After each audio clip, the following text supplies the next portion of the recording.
Good morning, all. Good morning. Morning, sir.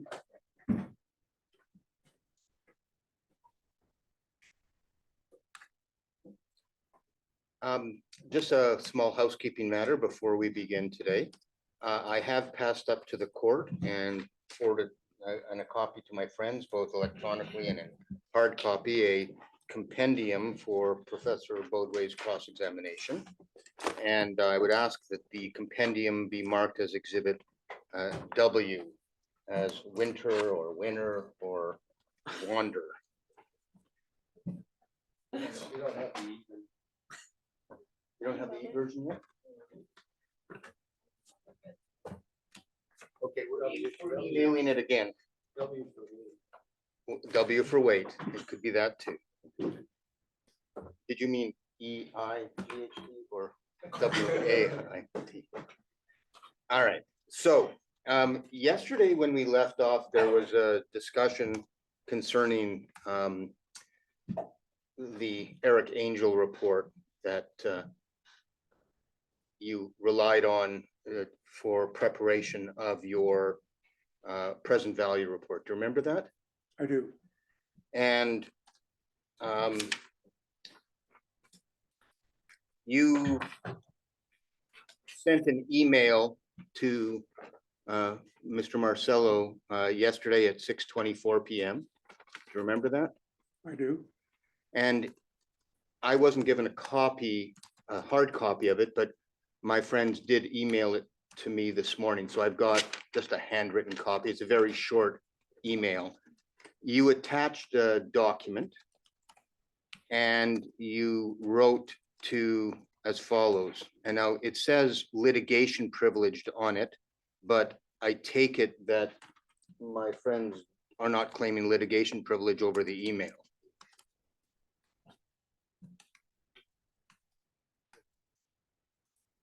Right. All right. My friend has advised he is not claiming litigation privilege.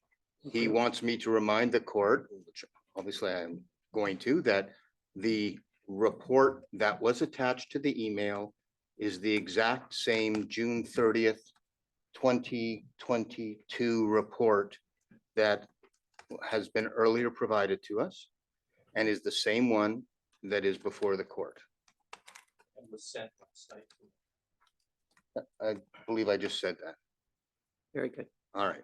So the bottom line of all of that is that the report that Professor Boadway read is the report that was filed. Well, that's the explanation that's been given, but I have a couple questions about that. Oh, okay. So then what you've advised is that Ontario advises that the report that they received from Professor Boadway last night is the exact same as the report that was filed. And I've checked and that is correct. Okay, It is correct that it is the exact same one, and that's why I have some questions. there you go. Thank you. And So, Mr. Marcello's on his feet. A minor point.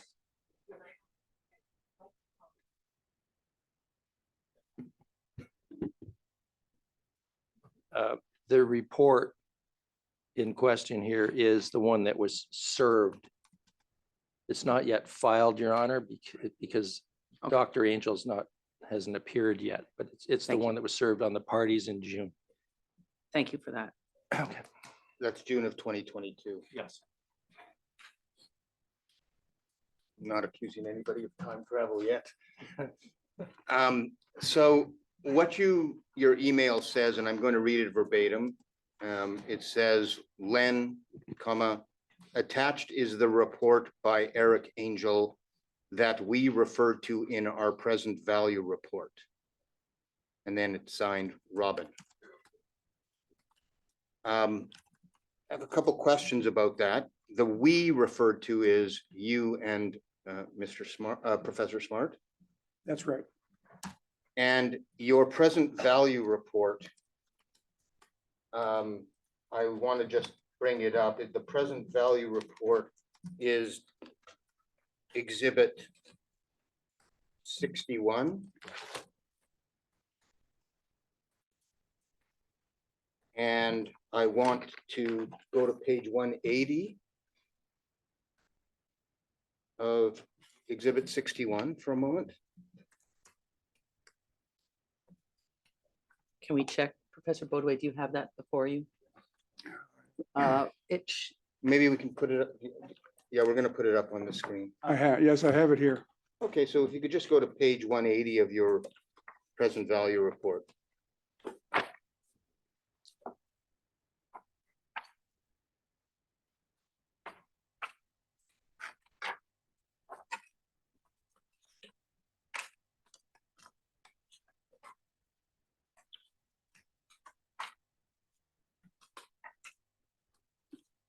The very last page.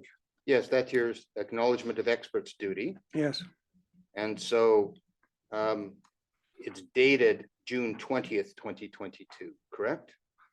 yes, And if you could go to that, stay with that same document and go to page 64 of that document, Appendix B. That's Exhibit 61, Appendix B, page 64. yes, You'll see a history of interest calculations on annuity accounts. Is that correct? that's correct. And at footnote 114, there's a reference to Eric Angel report at para 57. There is. And so that's the report reference. I noted that earlier, I believe, that that's how we know that you relied on Eric Angel's report, correct? Correct. And so the report that you relied on is the one that was given to me. We've established they're identical, but the problem I have is that Eric Angel's report is dated June 30th, 2022. And I said I wasn't going to accuse anyone of time travel, but can you explain to the court and to me how you reviewed a document dated June 30th, 2022 for a report that's dated June 20th, 2022?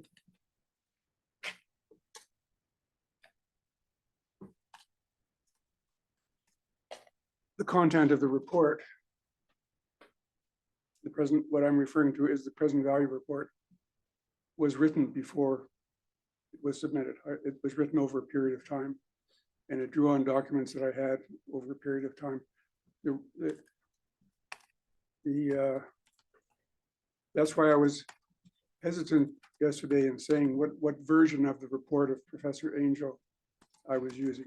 I had a report in hand, which turns out to be the one that was eventually submitted. Right, but the one that was eventually submitted can't be the one that you reviewed in making your report. It has to be a different one because the dates are wrong. Your Honor. Well, wait, this is cross-examination. What? I know, and I'm objecting to this, and I don't want to object. We had a full discussion. I feel like there's confusion. Well, that's okay. We'll straighten it out. The witness can answer if he's confused. Sure, but we have to be fair to the witness here.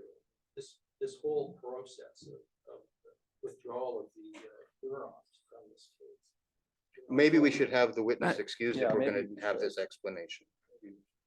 Professor Boadway, I'm just going to ask you to step outside. Maybe you can go up this door if you want. Oh, I don't know, whatever is closer.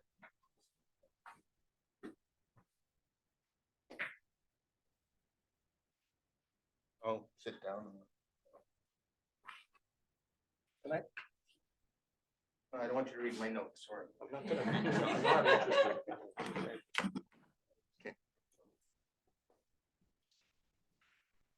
So the withdrawal of the Hurons as plaintiffs, obviously created some issues for my friends, and it created issues for the Crown as well, because nobody wanted to delay the start of the trial again by adjourning to file entirely new reports and all that. So we had to kind of work around the withdrawal. So what we've indicated to my friend is that there's no privilege to be claimed on this report because it's the report that we served in June. And some people who are more involved on our team with redactions and so on than me will, please, I invite them to correct me. But in June, we served the final Eric Angel report. And that report is not relied on in the version of the present values report prepared by Professors Boadway and Smart in June. Sorry, that last point, The you re- there's- filed the last Eric Angel report. Final, we served it in June 30th of Yes. 2022, when we Yes. served a number of others. Yes. That was a deadline, I think, back in the day. So there is a present values report done on June 30th, 2022 by Professor Smart and Boadway that does not refer to the Eric Angel report because they didn't have it yet. Which is not Exhibit 61? No, because of this convoluted business of redaction, I think Exhibit 60. So Is January you- 12th, 2023. yeah, I think it's January 2023 because the first appearance of any reference, to my knowledge, of the Angel report, and the professor may not even appreciate some of the clerical stuff that went on, although they did agree to all the redactions, their redactions. The first reference to the Angel report that I remember, and I'm pretty sure I'm right about this, is in one of the SIR reply reports done in December 5th of last year. So a couple of months after the final Angel report was served, Professors Boadway and Smart, at least Professor Boadway, got a copy of the final Angel report, and it's referenced in the subsequent SIR reply report. Then what happens is the whole sort of, I'm just wondering, why are you telling me all this? well, I'm telling you, because I don't want to leave, I feel like despite because when cross-examining, one has to be fair to a witness and one never asks a question that they don't have a reasonable basis to think might be correct. And I'm not accusing my friend of that because this is tricky because of all the redactions. So if I may, and you can tell me whether I've wasted your time, and if I have, forgive me. But I feel in the interest of the client here, I do want this understood. And it is important to treat this gentleman fairly. So then we learned, I think it was in December maybe, that the Hurons were not going to be in this anymore. The first report on present values refers to ITA information, but it's ITA information citing into Carl Beal's report. So we learned, as well as the fact that the Hurons are not going to be in the case anymore, that Carl, unfortunately, Mr. Beal, Professor Beal,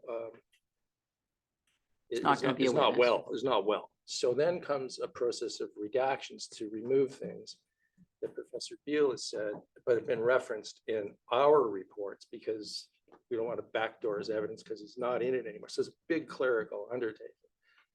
In January, I'm going to say January 3rd or so, we go through this whole redactions process to take out Beal references in the present values report. I think that version of, and at that point, to replace the ITA information, there are references to the Angel report put into the present values report. So there's a sort of minor revision to the present values report in January. Am I speaking? Yeah. Right. So that's where the appearance, so that's where references to the Angel report first appear in the present values report. That's like in January, because Beal is out and they now cite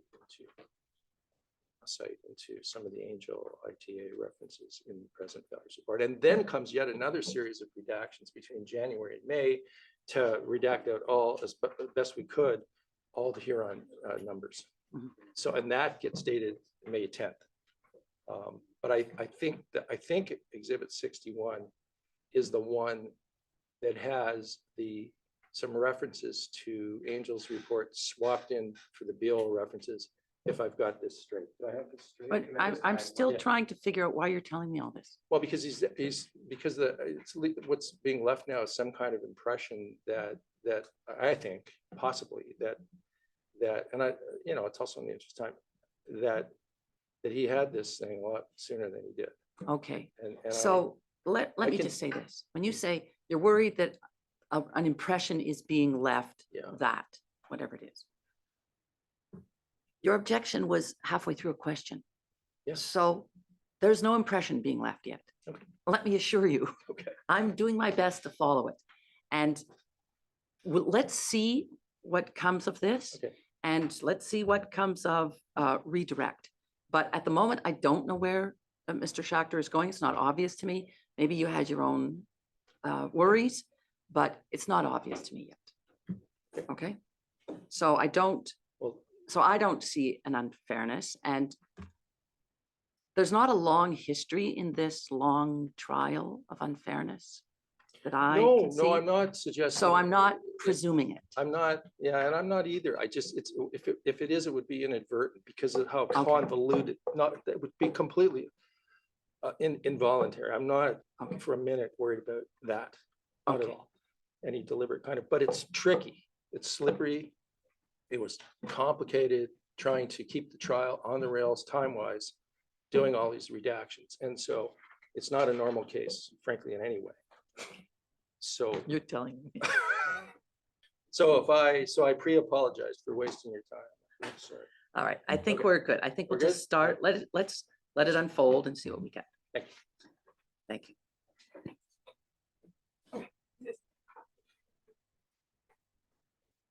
Switch around. Oh, there he is. Thank you.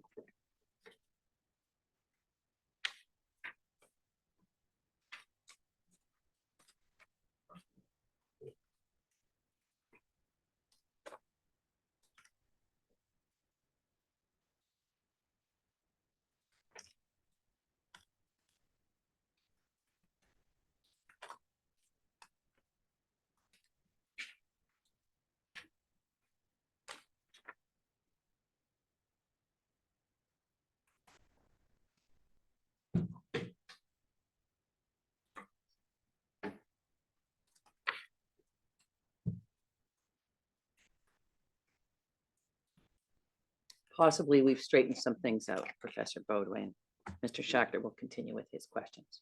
Thank you. Professor Boadway, the reason why I'm asking these questions is because we want to make sure that, you know, what you reviewed is the same thing as what the courts have, or what the explanation is for how you were how you were reviewing documents that might have been different. So do you remember yesterday during my cross-examination, I asked the question, did you communicate with Mr. Smart about what portions of Dr. Van Gernet's report to look at? Answer, I don't recall doing so. No. Question. Okay. And did you have occasion to review Dr. Eric Angel's report? Question. Answer. I read what I think was an earlier version of his report. Question. And did that earlier version help inform your opinion about what happened in the 1850s in respect of investments? Question mark. Answer, it did. Now, those are the answers you gave yesterday. Might it be that you're mistaken about that evidence, and you want to tell me that you were mistaken? Is that possible? I obviously had access to some document, some report from Professor Angel, because we wrote our report. We were in the process of writing our report, which was eventually submitted at the end of June, but the writing took place before that. Sure it did. And so we made reference to a report that we had. Our arguments were based on a report that we had. I wasn't at the time sure whether that was the report that was submitted. When we submitted our final report, we updated, we put all the references in, updated as we could. I don't know if that answers your question. It's hard to reconstruct exactly what I did in what order, because it was a quite frantic time at the end of June when we were trying to finalize our report, given all the, the changes that had been taking place. And we had been, Professor Smart and myself had been thinking and talking and reading about this, the way the band trust account rates, the way the band trust accounts operated for a long, long time. And the reason we were looking at them for a long, long time is because originally our report was written addressing Professor Beal's RHT report, which used band trust account rates to bring forward NCRRs. So we wanted to be very sure that we understood the sense in which in that case, the RHT and Schnabach had access to the band account trust rates, interest rates to invest for themselves, because that was the basis for the bring forward, was the idea that they could have invested their funds in band trust accounts. So, our discussion about band trust accounts went back a long, long way. And the role of Professor Angel's report was, I would say, to confirm our understanding of the way band trust accounts operated. Well, but you did read a version of his report as you testified yesterday prior to preparing your June 20th, 2022 report, right? Agreed. Thank you. And a couple of moments after, I'm sorry, let me back up for a moment. So if that is true, that you reviewed a version of his report in preparation of your June 20th, 22 version of your report, I submit to you that you could not have been reading a version dated June 30th, 2022, which is after the date of your report. Would you agree with that? I would, with one proviso, and that is if you look at our reference to the Professor Angel report, the paragraphs that we cite in support of our appendix on band trust accounts were the identical, I checked this last night, were the identical paragraph numbers in the report that I sent to Mr. Marcello last night, that I thought I had been, I may be mistaken about whether that was the particular document I was looking at. I sent that because it was the most recent document that I had on my computer, and it conformed with what was in our report. So obviously we had to have some such document when we wrote our report, since we referred to the paragraph numbers. Right, and it's possible that in respect of that, the references to Eric Angel, they were the same, but it's actually a different document. Had to have been an earlier version. It had to have been. Would you agree? Yes, it had to have been an earlier version, but whether it was different or not, I'm not sure. Okay, thank you. And a couple minutes after I had asked you those questions yesterday, I asked the following question. So you had some discussion with Mr. Angel about that. And we were talking about proceeds of sale at the time. Do you recall that? Vaguely. Maybe I don't want to be unfair to you, so I'm just going to read the series of questions and answers. It was right after the answer where I asked you if it had helped you in respect of investments, and you said it did. Question, thank you. Answer, with respect to the BTA accounts. Question, how about in respect of what people understood in 1850 about where First Nations money was going? Answer, it depends on what you mean by First Nations money. Do you mean annuities or money that they had themselves? Question, proceeds of sale? Answer, yes. Question, so you had some discussion with Mr. Angel about that? Answer, yes, he wrote about that. I'm going to stop there. And you did have a discussion with Mr. Angel? Professor Smart and I did have a discussion with Mr. Angel well before he wrote his report. Yes. And it was essentially to clarify our understanding of the way that the BTA worked.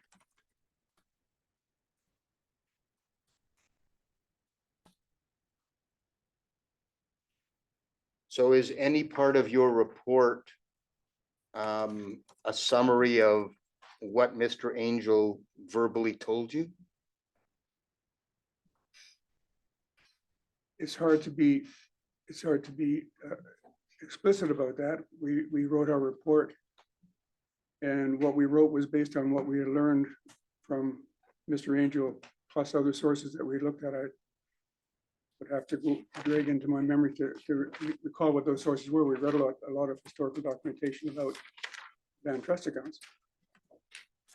Okay. Eric Angel's report was useful to us because it confirmed what we thought and what we had written in our report, in our appendix. What the court can understand, though, is whatever version you did look at, you could not find it yesterday. Well, I sent the most recent version I had. I do not, I have lots of things on my computer, and I sent the most recent version that I had, which apparently was the one that was dated June the 30th. But I'm judging by the fact that the paragraph numbers that we referred to are the same as in the one I sent you. That some version of that report we looked at in preparing our appendix.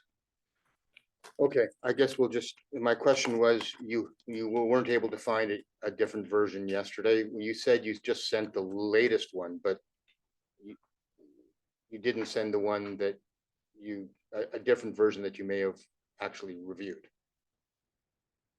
My interpretation of the instructions was, perhaps it was a bit vague. I went to my computer and I looked for what report I admit I sent the most recent report. I'm sure there were other ones on there I could have sent, but I don't know.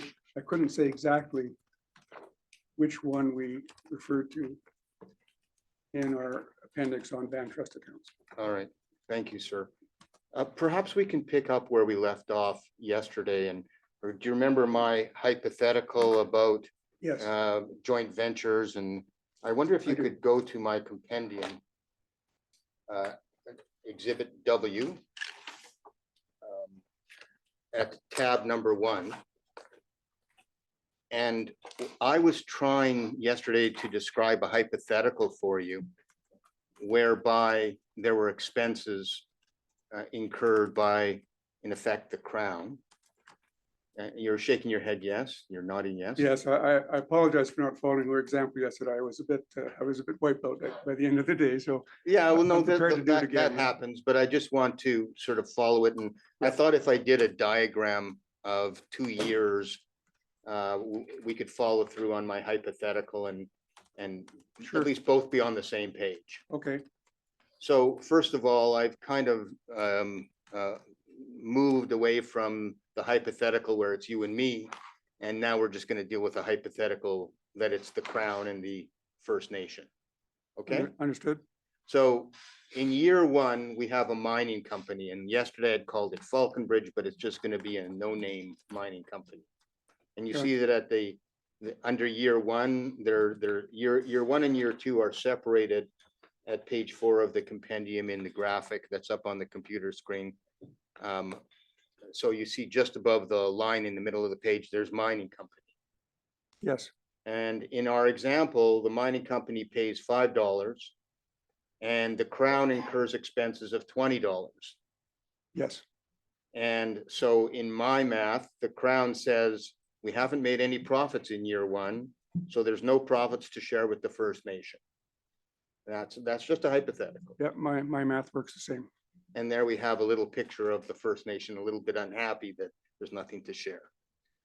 Then we go to year. Well, may I intervene? There is something to share. It's a negative amount. Yes, indeed. So it's a negative amount that in the hypothetical scenario, one thing we haven't discussed yet is that part of the bargain could have been that the First Nation has to pay that right away, or it could just be carried forward. It could definitely be part of the bargain. Right. But Whichever way we you don't chose know. to do it. There's no historical evidence that I've seen that identifies who would carry that expense or whether it would be immediately shared. No, but there is an issue of whether if it were carried forward with interest or not. That's, I think, germane. Right. And which is why I suggested to you yesterday that in my hypothetical, what the Crown incurs is the carrying cost of the negative amount to the extent that it remains negative. If it in my doesn't, yes, hypothetical. if it doesn't extract a negative share from the First Nation, correct? Correct. So which is really the part of the scenario in year two. So let's look at year two. Okay. In year two, you have the mining company. This year it pays $200. Mhm. And this year the Crown has zero expenses. It's just a hypothetical, right? Okay, okay, And so under this hypothetical, the Crown gets $200, but it has to take into account that the year before it lost $15. yes, So yes. there's only $185 to share. Yeah, assuming that, I mean, I would have thought the $15 carried interest, but that's a minor point. Right, so the $15 could be a carrying cost, Mhm. that's fair. But in terms of who is bearing the risk under this hypothetical of the $15, you would agree with me that it's actually the First Nation that is carrying the burden or the risk of that $15, or they're paying for it out of the, before there's any profit to share, right? It's not the way I would look at it. I would say that the Crown paid this $20.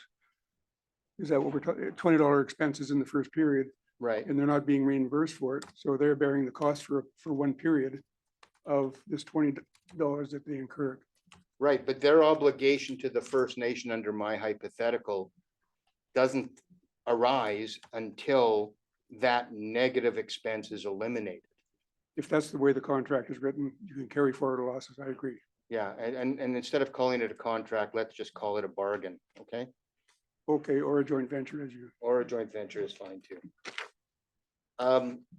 So let's move along to tab number 2 for a moment of the compendium, and the first page of tab number 2. Sorry, may I clarify your two-period thing? Pardon? May I clarify your two-period example or not? Well, I No, guess, okay. if you haven't answered the question that I asked in a responsive way, that's fine, but if you. No, let's leave it. I've answered it. Okay, all right, thank you, sir. If we could go to tab number 2. Now, tab number 2 of the compendium, page 5 of the compendium is just an excerpt of slide 313.1 from Mr. Yeah, it's part of Exhibit 12. And what it is, it's just a summary of the estimates for RST from 1850 to 2019. And if you look at the graph, you've seen this document, but not graph, chart. You've seen this chart before, correct? I think so. And the range at a 60-40 is from 56 billion to a top end of 193 billion on the income gap. Yes. Now, on the second page of that tab, at page 6 of the compendium, I have a copy of a document that was put to some of the other witnesses. It's an updated version of Trial Exhibit 35 that was prepared for another witness. Now, have you seen that document without the writing on it? It looks familiar, but I can't be sure that I remembered in detail. Okay, so I wonder if you can just help me make sure, again, this is in the vein of making sure we're all talking on the same page, Sure. kind of thing. Sure. And you would agree with me that I'm going to ask for this discussion about this chart that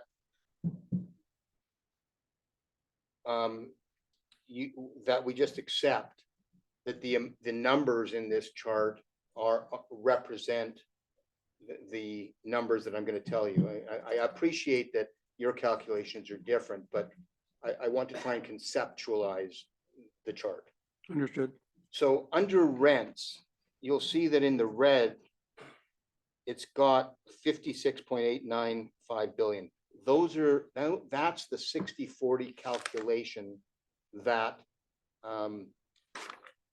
Stiglitz and Hutchins calculate as being the rents captured as NCRRs.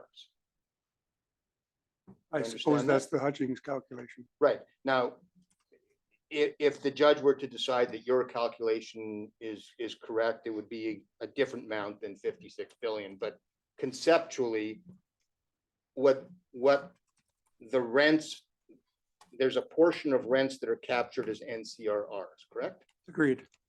And then the yellow is something more than the rents captured as NCRRs. The yellow is rents actually captured by the Crown and others. You would agree with that? Yes, I think so. But by others, you mean other actors in the economy, private Yes. sector? Yes, yes. Thank you.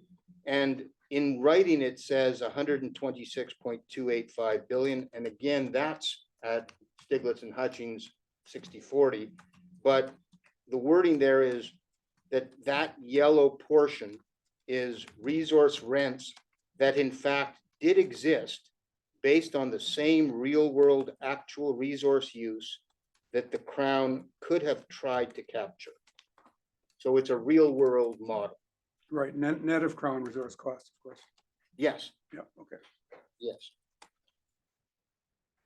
Then the green is what I think you have called optimal rent capture. I might have called them potential rents. Potential, okay, I think that's a better word. Let's go to your slide 29, because I just want to confirm this.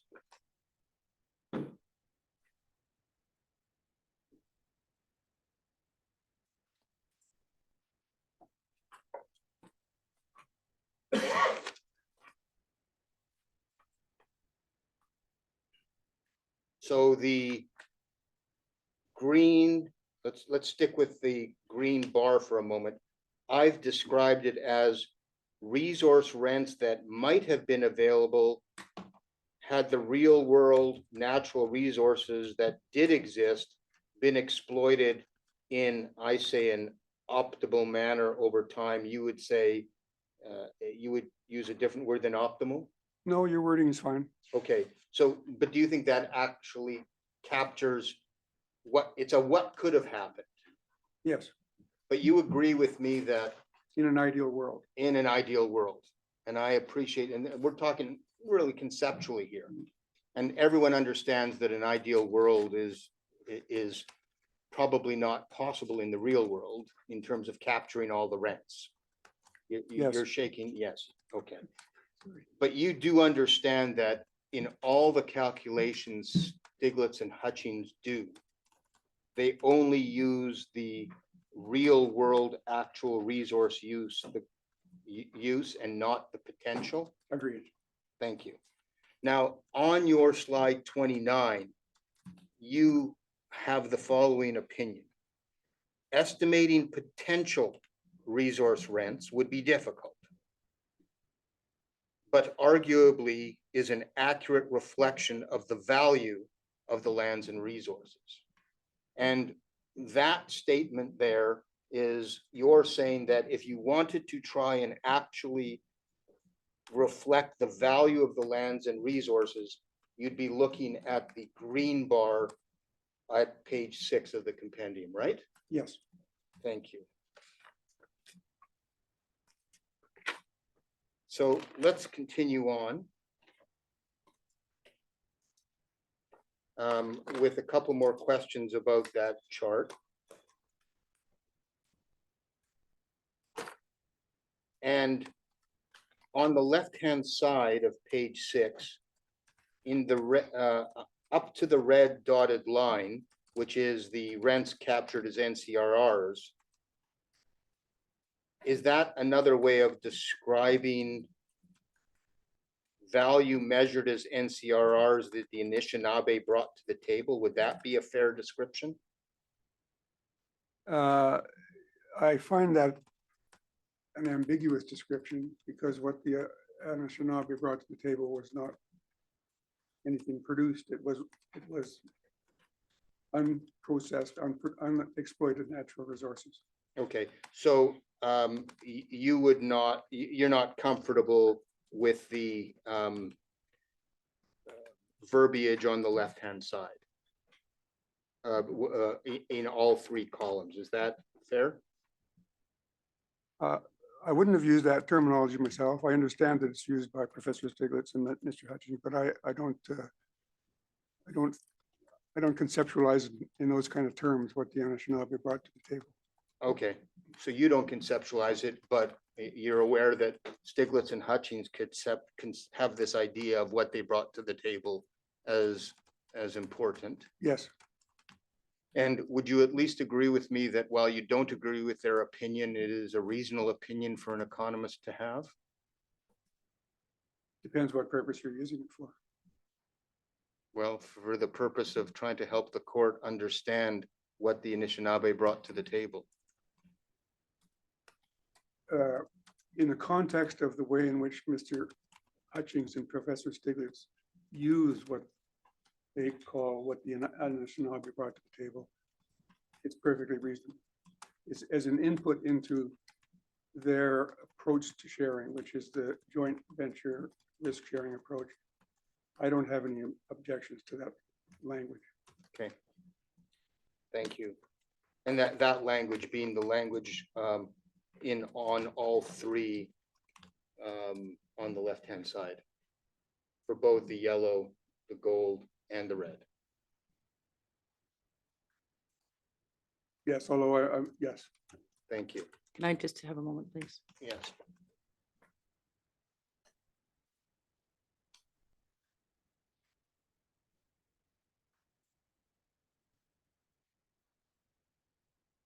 The terminology, sir, that you say you would not have used is what word? Brought to the table.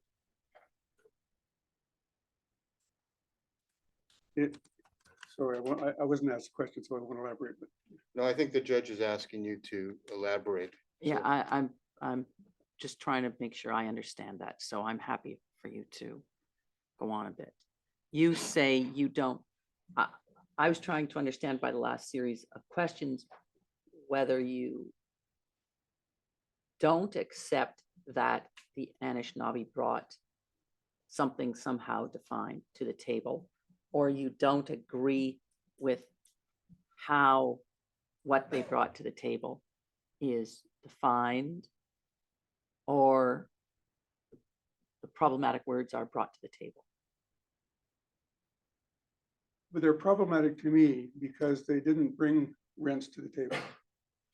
They brought land and resources unprocessed, unexploited.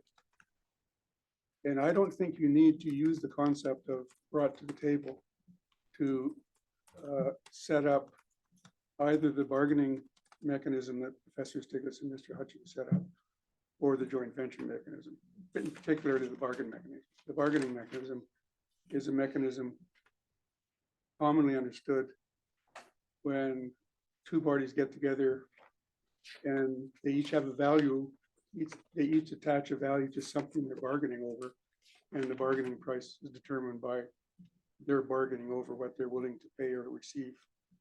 And I don't find bringing to the table to be of any help to me in understanding that bargaining procedure, but I'm happy to accept it as a useful way of conceptualizing it for the purposes of the joint venture. Okay, let's see if I understand. My objection is not to essentially to what they did or did not bring to the table. It's more with the sharing mechanism itself. And the sharing mechanism being, Shared risk arrangement. okay.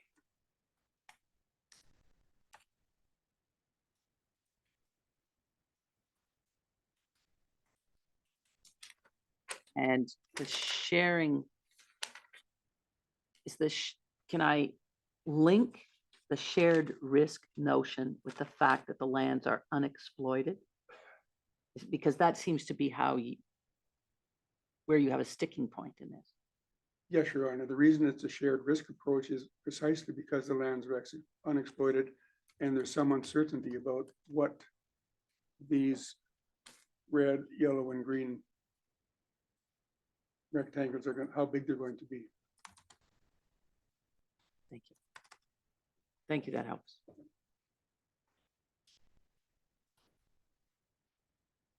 Could you turn, please, to your demonstratives at slide 119?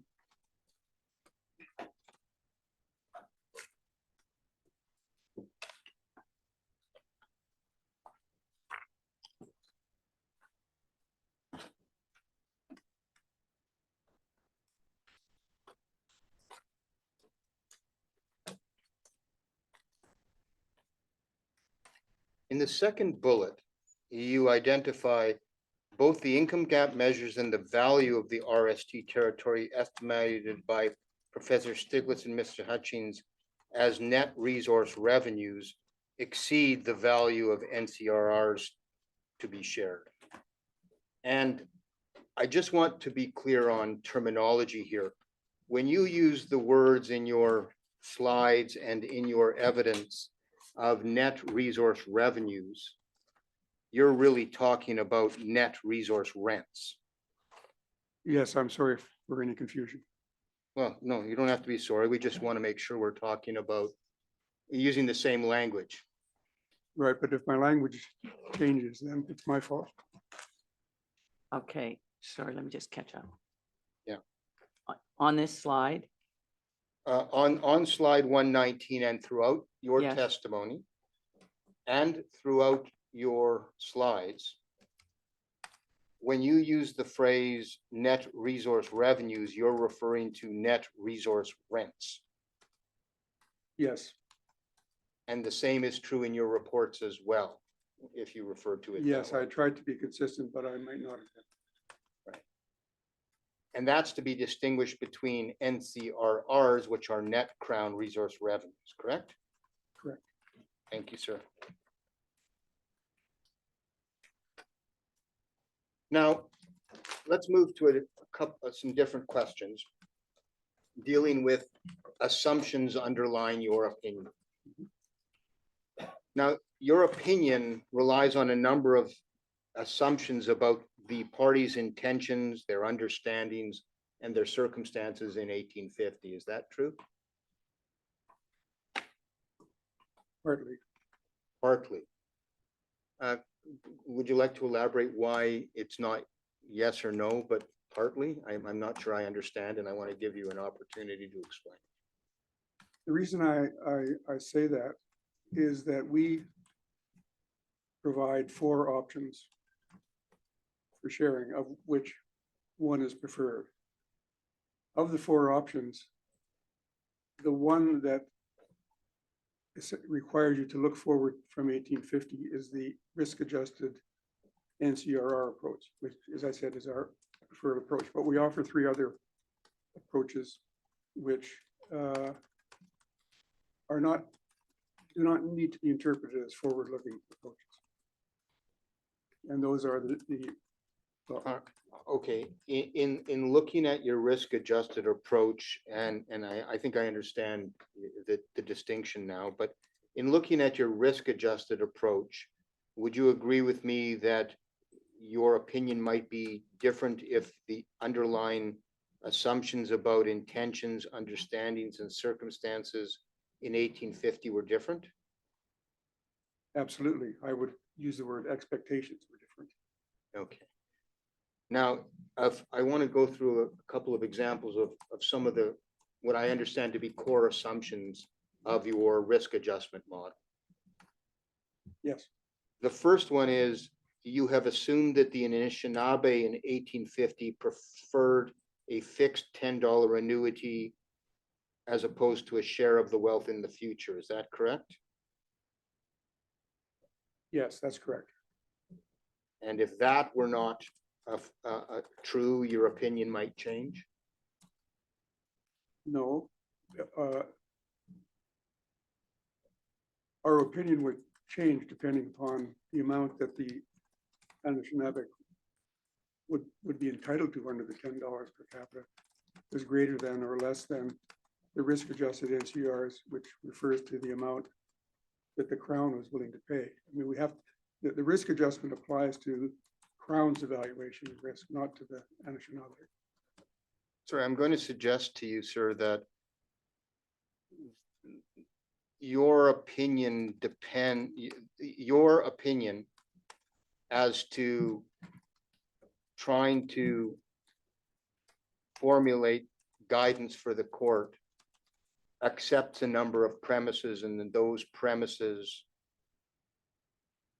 influence your opinion. That's all I'm trying to establish.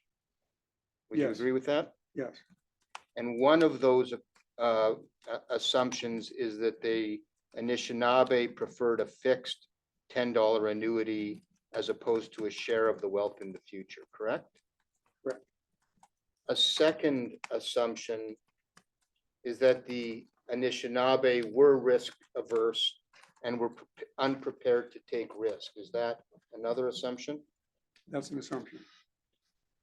And another assumption is you have assumed that the Crown. Sorry, I would like to nuance what I said. Sure. I wouldn't say that they were unprepared to take a risk. What I would say is that it would be costly for them to take a risk. If they had to take a risk, obviously it would, but it would be costly for them to do so. And the reason why you think it would be costly for them to take a risk is because they were poor? Because they had relatively low incomes. And if we had the NCRRs, according to Mr. Hutchings, being paid on an annual basis, according to his calculations, they would cease to be poor pretty quickly. Would you agree with that? I haven't looked at his calculations carefully enough to answer that. If we have a hypothetical, and I'm going to give you a hypothetical, that the Anishinaabe would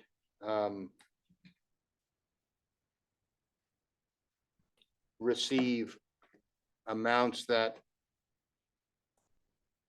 no, actually, we don't have to go to that hypothetical. Let's ask another question. You have assumed as part of your model that the Crown assumed most of the risk in the future. Is that correct? That's correct. And you've assumed that the Anishinaabe agreed to accept $1.61 per capita as opposed to accepting pound 500 per year for the band collective. Is that something you assumed? Sorry, could you repeat that?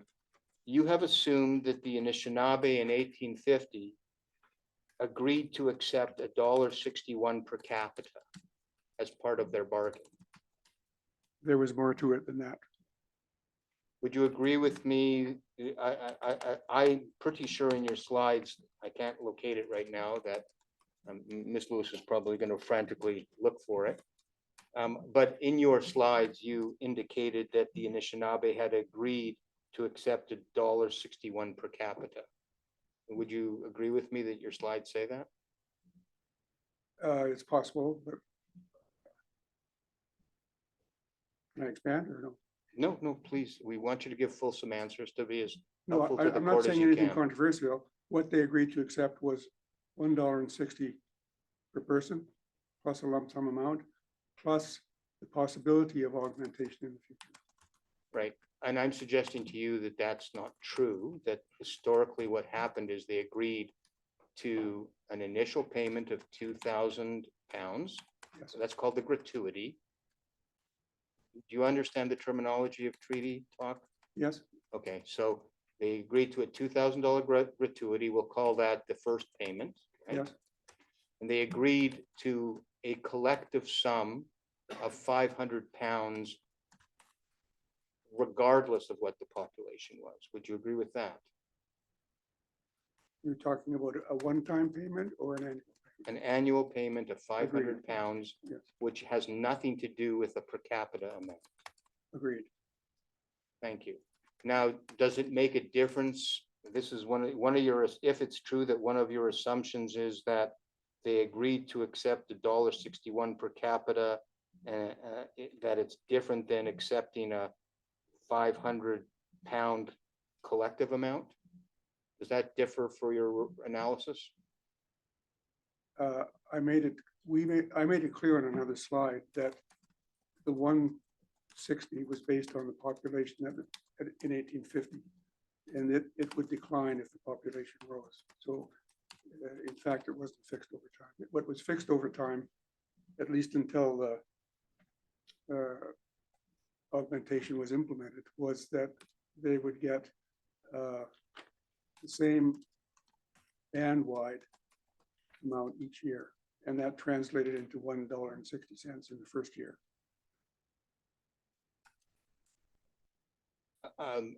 Would you agree with me that they're conceptualizing the bargain as a individual per capita bargain as opposed to a collective entitlement influenced the outcome of your analysis?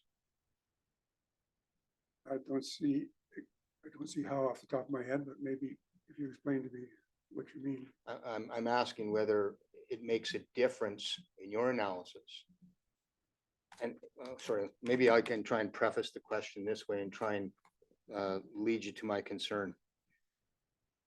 In parts of your report, you spend time identifying the consequences or the results of increased annuities, and you express it as a per capita amount. And it seems to me that you were influenced in those conclusions by your assumption that the treaty was about a per capita promise as opposed to a collective promise. Would you agree with that? No, we were well aware that it was not a per capita promise. We were essentially following, well, I don't need to say anymore. I'm sorry? No, I won't say anymore. No, you I said think we were I answered essentially that. following, No, I think the $1.60 per capita was what was used by both the Stiglitz-Hutchings report and the Hutchings report to determine the 8416 share. So Right. that was the context in which we used the 160. right, but you know it's not an individual entitlement, it's a collective entitlement. Yes, Thank you. Now, another assumption that I understand you made is that you assumed that the bargain reached in 1850 was not a wait and see approach to sharing. Is that true? you talked, one of our 4 sharing options, you could interpret that way, yes, And that's your risk adjustment model. yes. Well, sorry, I have to give a more nuanced answer. Sure, we want you to be clear as possible. The risk-adjusted approach does use a wait-and-see approach. It uses the actual NCRRs that occur year to year. It's just that it weights them by risk adjusting. So it is a wait-and-see approach to that extent, but the evaluation of those NCRRs reflects our risk adjustment. Well, I'm going to ask you this follow-up question then. Effectively, the risk adjustment approach asks the question, what would someone pay for the asset in 1850? That's a one-time purchase approach. Would you agree with that?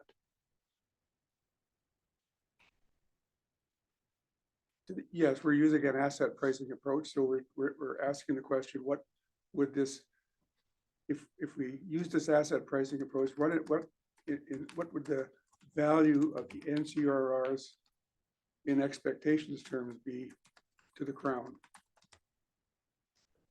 Right. And I'm suggesting to you that that's not the wait and see approach that Stiglitz and Hutchings used. Would you agree with that? Well, to repeat, we use a risk adjusted approach to determine the risk adjustment that should apply to the NCRRs that actually occur into the future. So our annuity scheme, each and every year, takes the NCRRs that accrue on a wait and see basis, weights them by risk adjustment, which takes into account the fact that they're very uncertain, and adds them to our annuity machine. So it is a wait and see approach. It's just that it's a wait and see approach that values what goes into the calculation using our risk adjusted approach. It's a way of determining the shares that should go. All right. Would you agree with me that it's not the wait and see approach that Stiglitz and Hutchings used? If it is It's a not wait the and way see that's- approach? I agree. Thank you. I wonder if you could turn to slide 103, please.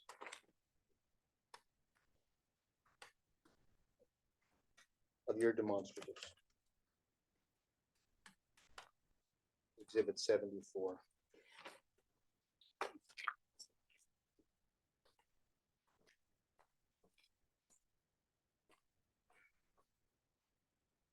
You've just told us that you provided four different, I'm sorry, I don't want to be unfair. Was it options for the court or? You said four different, Or alternative sharing Alternatives. approaches. four alternative sharing approaches.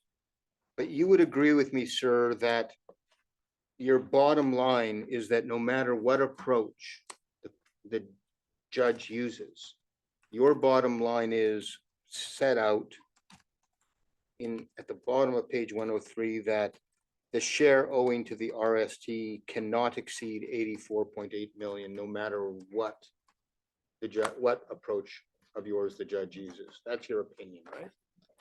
That's based on our risk-adjusted approach. And if the judge does not accept our risk-adjusted approach, then that number would differ. Right. And so if she doesn't accept a risk-adjusted approach, the judge is left to try and either do some sort of share of NCRRs, correct?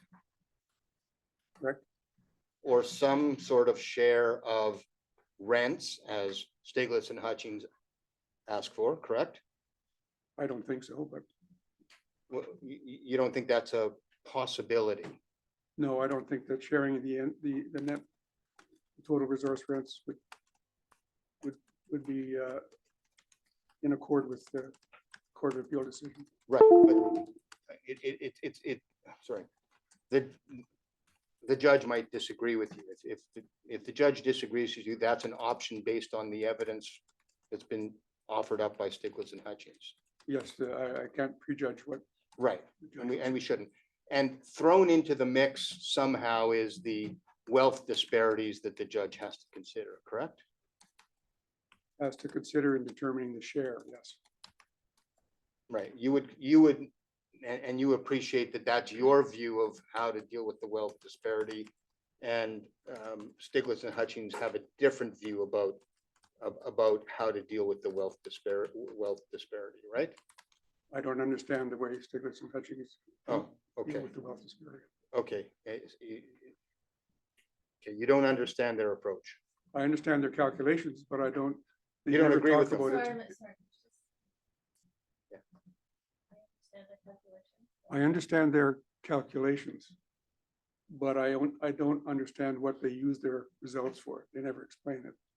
Except Mr. Hutchings explains that his calculations of output gap are intended to inform the total amount owing to the RST energy. Now, that he treats the output, what he calls the output-based approach, as one approach to sharing. So he's treating the output gap as his one view of what should go to the Anishinaabe, not as what determines the share of something else. Okay, so you do understand it, and you do understand what he had offered it up for. I think you've expressed it well. If my understanding is right, I guess you're right. And look, it's okay, you disagree with him, but you do understand what the judge's issues are, or the issues facing the judge are. Yes, All right. And can I just be reminded, when you say he, you mean Professor Stiglitz, I believe in this sentence, when you say he treats the output, what he calls the output-based approach, is that the income gap approach? yes, I'm sorry, I was vague there. I meant by he in that context. No, that's Mr. okay. Hutchins. I just was not remembering output as the term, but that's the income gap. Income gap, that's what Mr. Hutchings refers to it as. Thank you. And he uses I just needed that reminder. and Professor Stiglitz uses the income gap as a proxy for the wealth differential and outcomes. Agreed. Yes. Could we turn to slide 78 for a moment, please? Again, this is part of your exhibit 74. your slide deck, 78.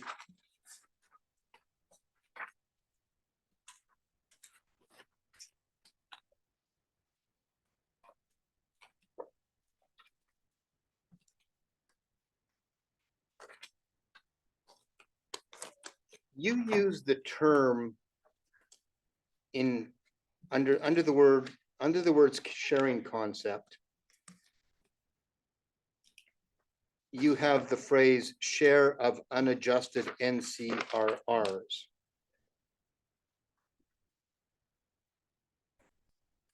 See that? I do. Now, that when you use the phraseology in this instance, those are, they are adjusted to the extent of being put through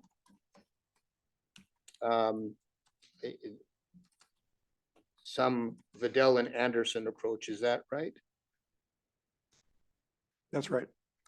See, to call them unadjusted might be a bit misleading because they are in fact adjusted through the Vidal Anderson approach. Could we agree amongst us all what to call this?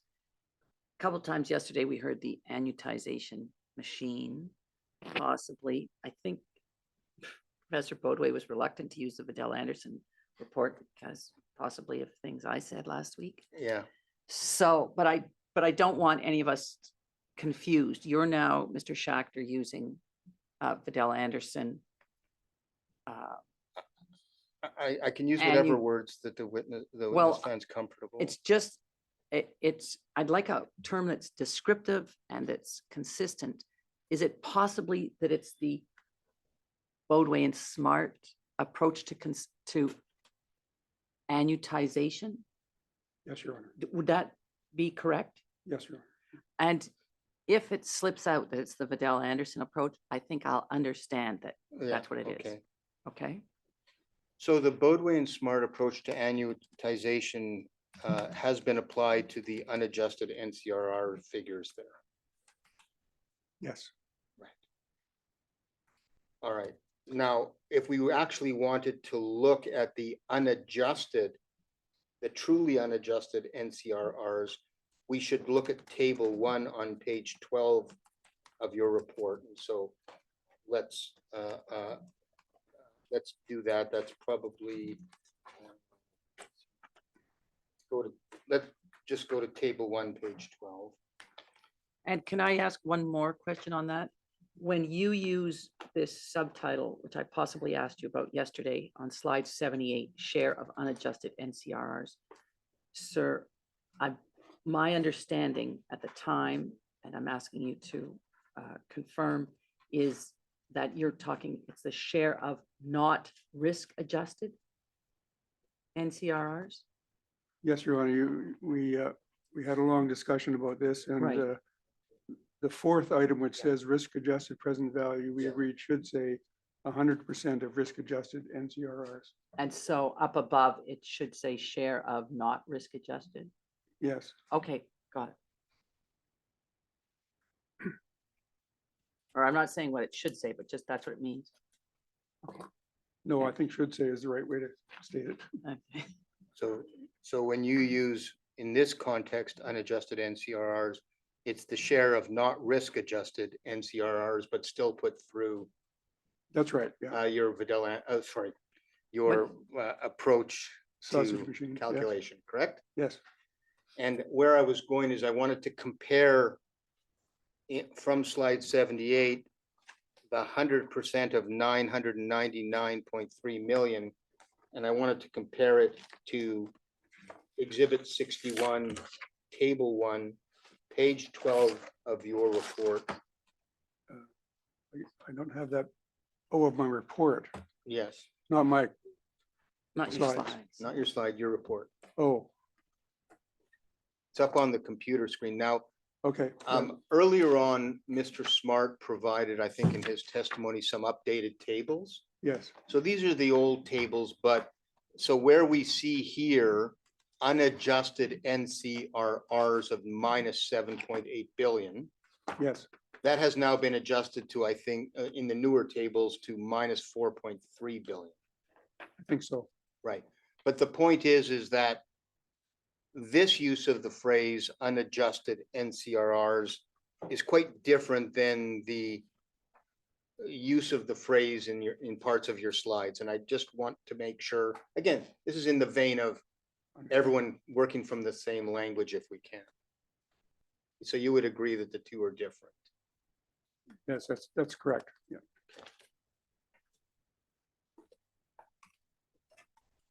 So what does it mean here on page 12? So on page 12, whether it's the new table or the old table, if you want to actually try and find out what the actual unadjusted NCRRs are according to the Boadway and Smart calculations, you would look to this table 1 at page 12 as updated by Professor Smart in his testimony when he had a couple of new tables. But I'm just asking you the words unadjusted NCRRs. You say means what? Or have you put that to Professor Boadway? Well, Or have you, I thought have it you was stopped apparent. at the question, the word unadjusted here means something different? well, obviously I have not asked the proper questions in the proper way, and I'm going to try and clear it up. You used, at slide 78, you used the phraseology unadjusted, share of unadjusted NCRRs to mean share of net, share of not risk adjusted NCRRs put through your preferred approach on annuitization, correct? Table 1, yes. Table 1 is simply calculates the No, present no, no, value. no, we're talking about slide 78. I'm sorry. Yes, Okay. In contrast, the use of the words unadjusted NCRRs in table 1 of page 12 of exhibit 61 and throughout your report, when you're trying to report the actual amounts aggregate, the actual NCRRs you observed in each and every year aggregated with a present value based on bond rates, you get minus 7.8 billion before you did your adjustments to make it minus 4.3 billion, right? yes. If I may, for clarification, if Sure. you look at slide 93, it does exactly that with our new numbers.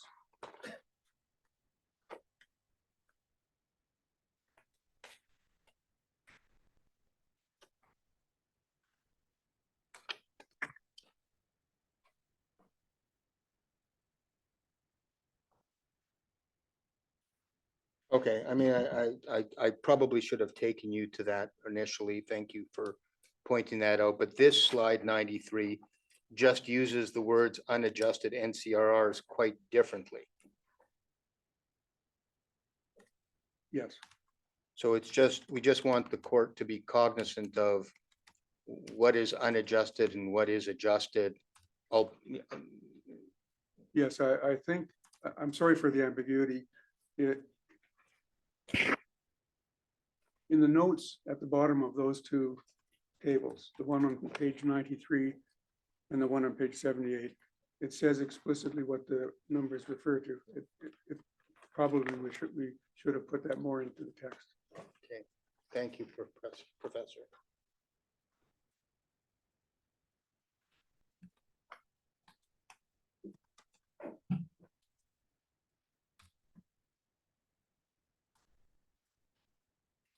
Now, you would agree with me that the bottom line difference between minus 7.8 billion and minus 4.3 billion is still a negative number, correct? Yes, But you would agree with me that the difference between the two, and this is only expressed at the bond rates, correct? yes, Is about $3.5 billion. The difference between the two. yes. And those errors, sorry, I don't want to call them errors, those corrections Yes, were principally pointed out by Mr. Hutchings throughout this court process. except for the railway ones that Professor Smart detected on his own. Right. I'm saying that recollection, I may be wrong, but that's my recollection.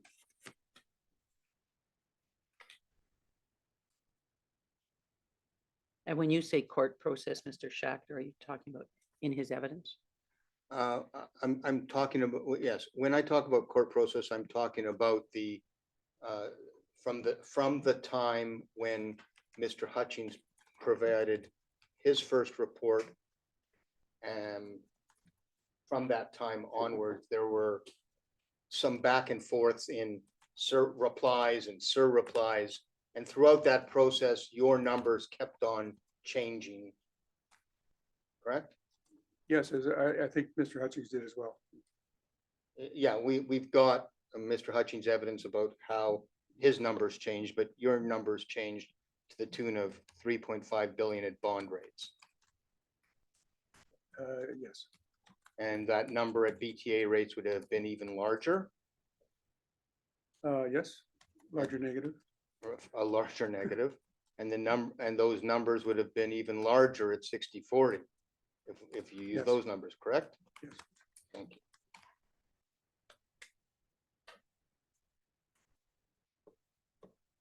Now,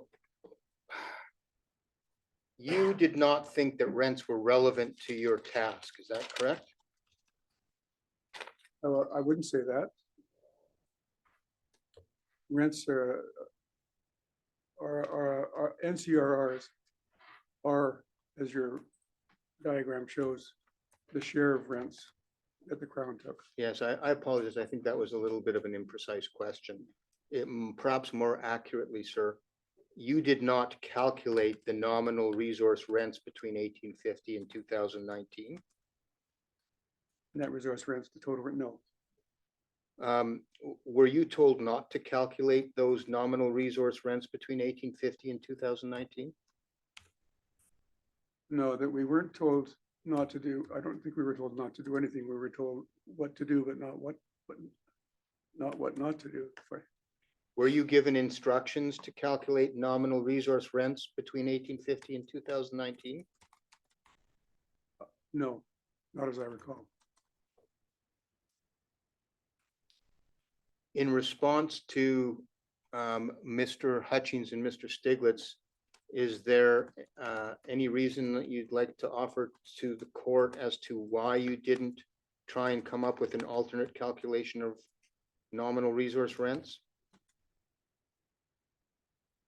Part of our instructions were to comment on the reports of the expert witnesses for the plaintiff side. And so we certainly looked at the Stiglitz-Hutchings report, and especially at their calculation of net resource rents.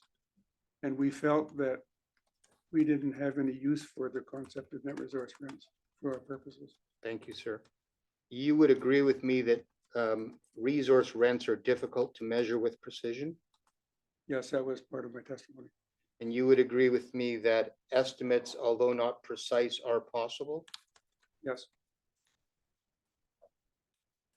Would you agree with me? Oh, sorry.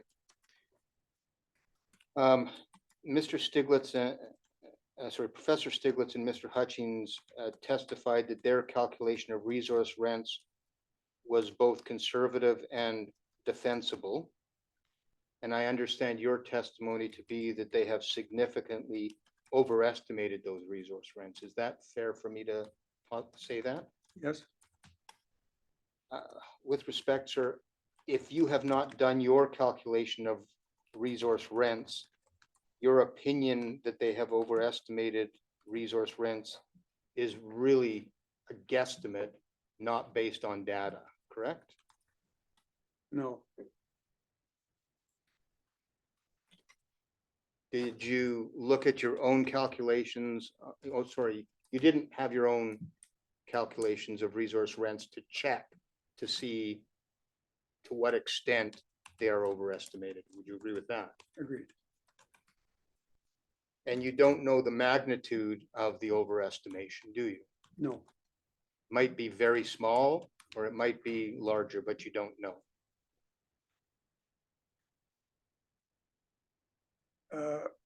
That's correct.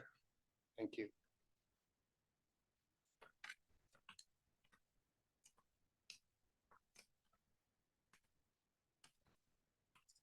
Can you turn to slide 39, please, of your demonstratives?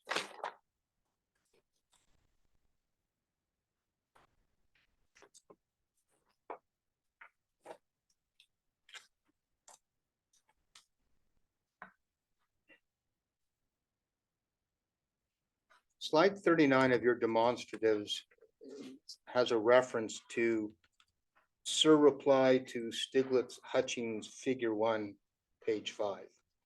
Yes. I've looked at figure 1, page 5 of your Sir reply report, and it's not that graph. Let's take a look at it. Okay.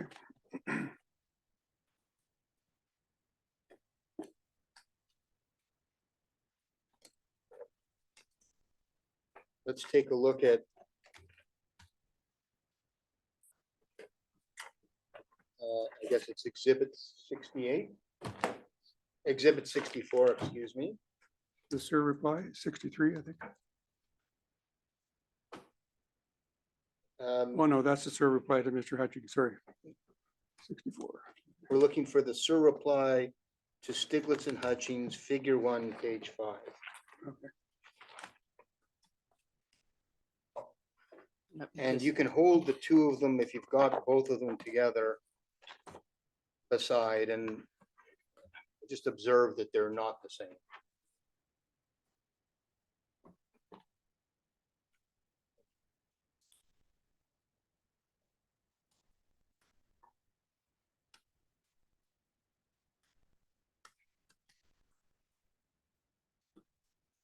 Would you, I'm just going to ask you first to confirm that they're different.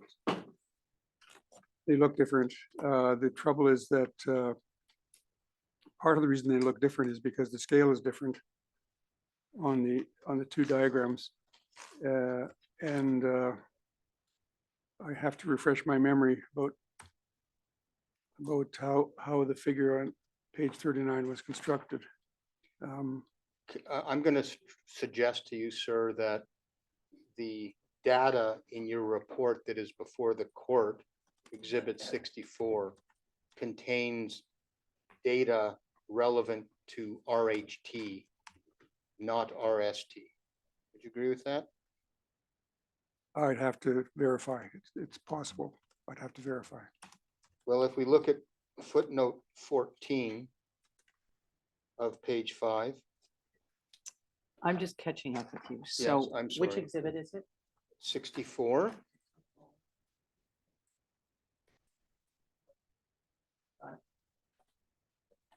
Page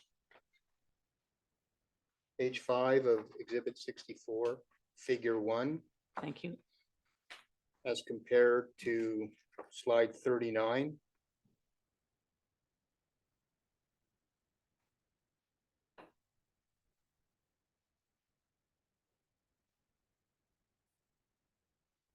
Thank you.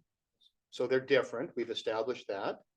And I was suggesting to you that the reason why they're different is because in your Sir reply report, you included in RHT data, not RST data. That may well be. I would have to confirm that with Professor Smart.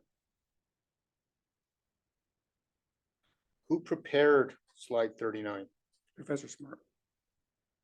So you're not the author of how many of these slides? What do you mean I'm not the author? Well, I thought these slides were prepared by you. No, this comes from our joint Sir reply report. Oh, the slides. Yes. Yeah, I'm Ah. asking about the slides. I thought your evidence was that you prepared. I did, yes, but I don't remember where I got this diagram from, to be honest. You don't remember where you got the data from either? Well, it would have, No, I don't. Okay, thank you. Perhaps it would be a good time for a break. Very good. Okay. 15. All right.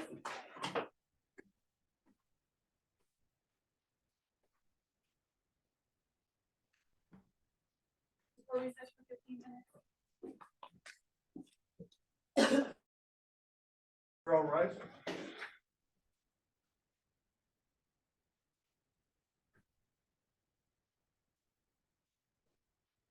Board members, you need to be seated.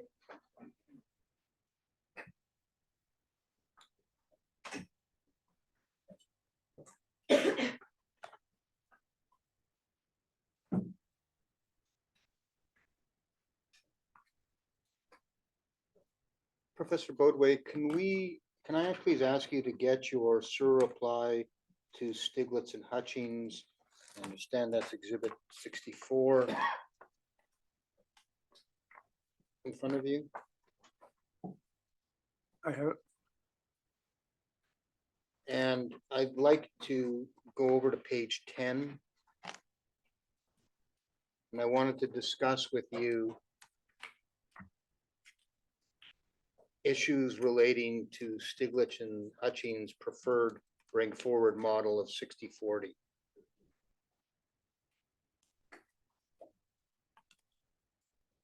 At page 10, paragraph 17, towards the end, Stiglitz and Hutchings make the point that an entity with a long-term horizon, like a pension fund, or to an even greater degree, RHT or RST, can invest in a diversified set of riskier assets like equities and realize the long-term higher returns.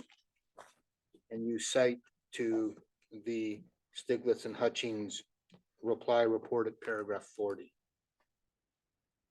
See that? Do you see that on the page? I see it.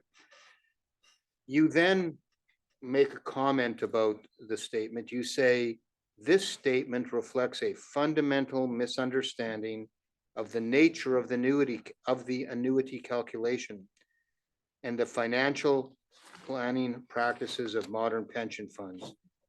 It is a theorist's fantasy without real world relevance. Now, do you stand by, sir, what I consider to be a relatively harsh criticism, calling their opinion a theorist's fantasy without real world relevance? Yes, I do. So is just in the discourse between economists, is this the usual kind of language that economists use in criticizing other people's opinions, or is this over the top? I would say it's on par with the report that we're commenting on in the way they, but you could say it's over the top. I don't have any problem if you think it's over the top. Let's examine the reasons why you are of the opinion that they're in a fantasy world. And you get into this at paragraph 19. You say, in Professor Stiglitz and Mr. Hutchings' world, and there you're referring to their fantasy world? I take it? I didn't say that. So it's not their world. What world are you referring to? Their If it- world, yes. It's their fantasy world that. I didn't say that. Well, what do you mean by world? Or whose world, when you say their world, what world is it other than the fantasy world you don't believe in? It's their counterfactual interpretation of what the RST and Anishinaabe would have done with augmented annuities had they received them from the 19th century on. And so your first point that you note for the court is that fund would still have been required to make regular payouts to beneficiaries. That's the first point, right? Yes, And you're saying that because the fund would have to make regular payouts to beneficiaries, that factored into your opinion, and that they're in a theorist's fantasy without real world relevance. Is that fair? That's your words, yeah.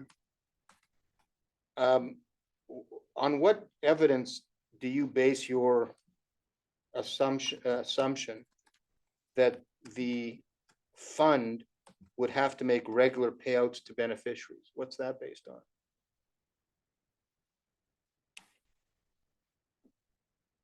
It's based on the idea that in order to establish a fund for long-term investment purposes, the annuities would have to accumulate in that fund rather than being paid out.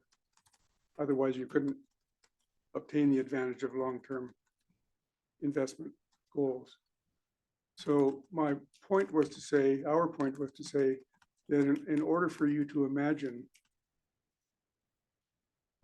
a sovereign wealth fund of the type that Professor Stiglitz and Mr. Hutchings are suggesting that the RST and AVIC would have established, or a long-term pension fund, without an endowment to begin with, implies that they would have had to accumulate funds paid from time to time as augmented annuities into a fund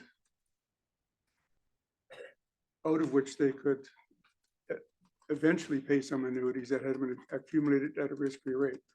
And I'm saying that they present no evidence to suggest that that would have been possible, that that would have been feasible. Well, let's just try and go remember what the bargain actually was in 1850. The bargain was for three things: a gratuity, which they received, the initial amount of £2,000. Yes, Then there was a collective annuity, which you corrected me on. It's a collective annuity. You understand that, of £500. yes, And then there's an augmentation promise, whatever that means. yes. So what regular payments to beneficiaries does the evidence suggest needed to be paid out? Nothing needs to be paid out. Okay, so your first complaint is not a valid complaint then. Sorry, I didn't express myself properly. The annuities might have been paid out. The issue is whether the paid out annuities would have been accumulated in a long-term sovereign wealth type fund for the Anishinaabe. We're talking, I'm pretty sure we're talking at cross purposes. My fault. No, it's not your fault at all. We'll try and clear it up so that we're all talking the same thing. There's a promise to pay a £500 amount each year. Yes, There can be 0 augmented annuities, and there'd still be £500 payable in 1851, 1852, and 1853, correct? correct. In each and every year until the sun, so as long as the sun shines and the rivers flow, as the expression is used, they'd be paying £500 even without an augmentation, right? Yes, So the regular payments to beneficiaries in 1851 is £500, correct? yes, There's no requirement to use any part of the augmented annuity, if there is any, that had to be paid out, is there? use them for what? They could have kept them all invested. They didn't have to pay Who's any of. who's they? Oh, who's they? Yes, The First Nations, if they got an augmented annuity, yes, they could invest it all. They wouldn't have to give it away or disperse it, would they? no, So when you make a reference to regular payments to beneficiaries, there was no need to make regular payments to beneficiaries because the regular payment of £500 was already taken into account. Would you agree with that? yes, Let's talk about your second objection. You say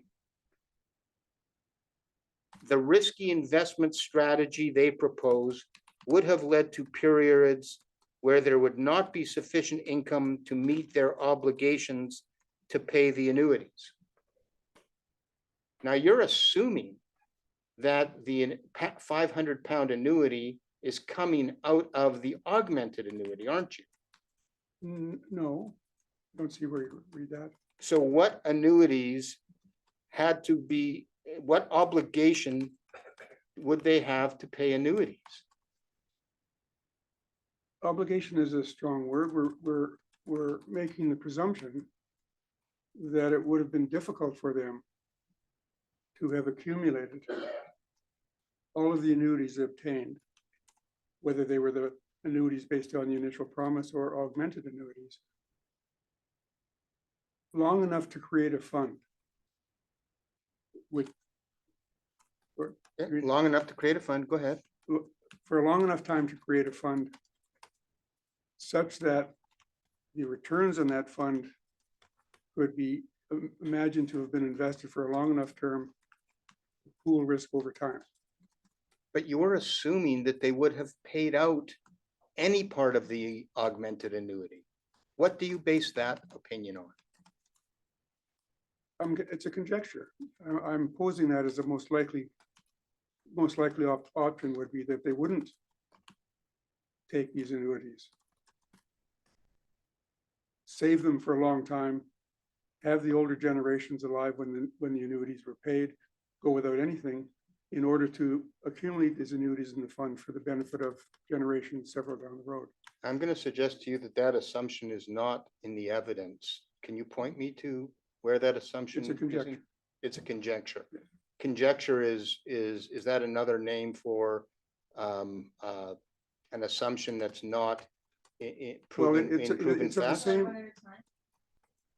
Sorry, it's of the same order of assumption as Professor Stiglitz and Mr. Hutchings make when they assume that the annuities could have been put into a sovereign wealth fund in such a way as to avoid risk. And I'm suggesting that that would be an Herculean task, because it would have entailed foregoing any benefit of those annuities for some generations in order to accumulate them for the future. You know, most pension funds or sovereign wealth funds are things that start with some kind of an endowment. They're not things that gradually build up. Well, let's stick with the Anishinaabe in 1850 as opposed to a hypothetical endowment fund or a pension fund in the 80s and 90s. Let's put ourselves back in 1850.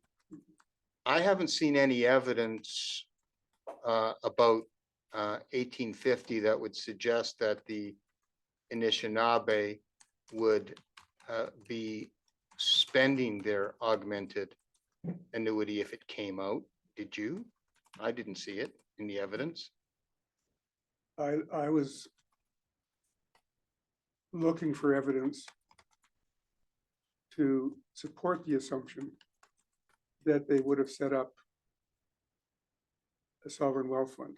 And I don't see any evidence that First Nations, or not just, I mean, I shouldn't focus on First Nations alone, but people getting annuities of that sort would have put them collectively into a sovereign wealth fund and foregone the benefit of any use of those annuities until they accumulated a fund which could be used to diversify or spread risk over time.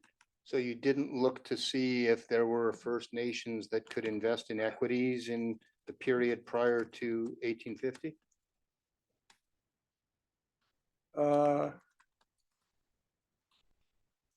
I'd have to say no.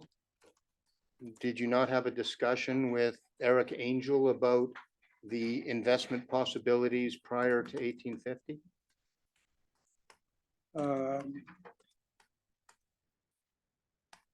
As part of the BTA fund, you mean? No, as part of your discussion with him about what the party's expectations would have been in 1850 about investment possibilities? I don't recall.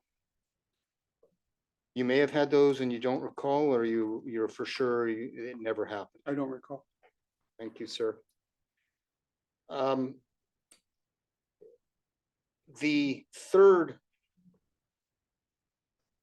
thing that that you complain about that, in your opinion, makes their opinion fanciful and without real world relevance is you say that they would have expected their annuities to be paid or else they would fire their fund manager.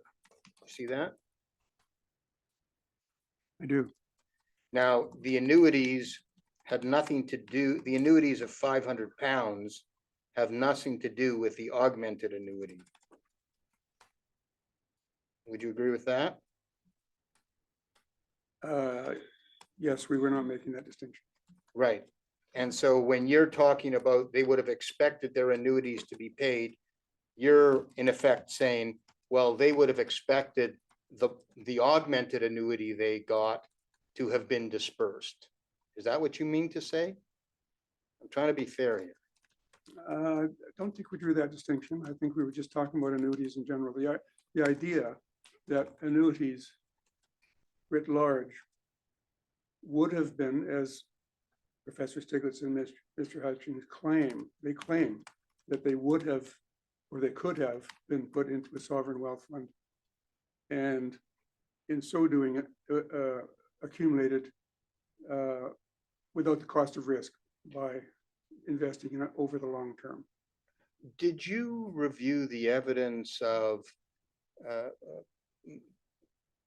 Booth and Kersner before you, sorry, Booth and Kersner? Did you review their evidence about spending patterns? No, So you're not aware about how much the Anishinaabe traditionally saved and how much they spent?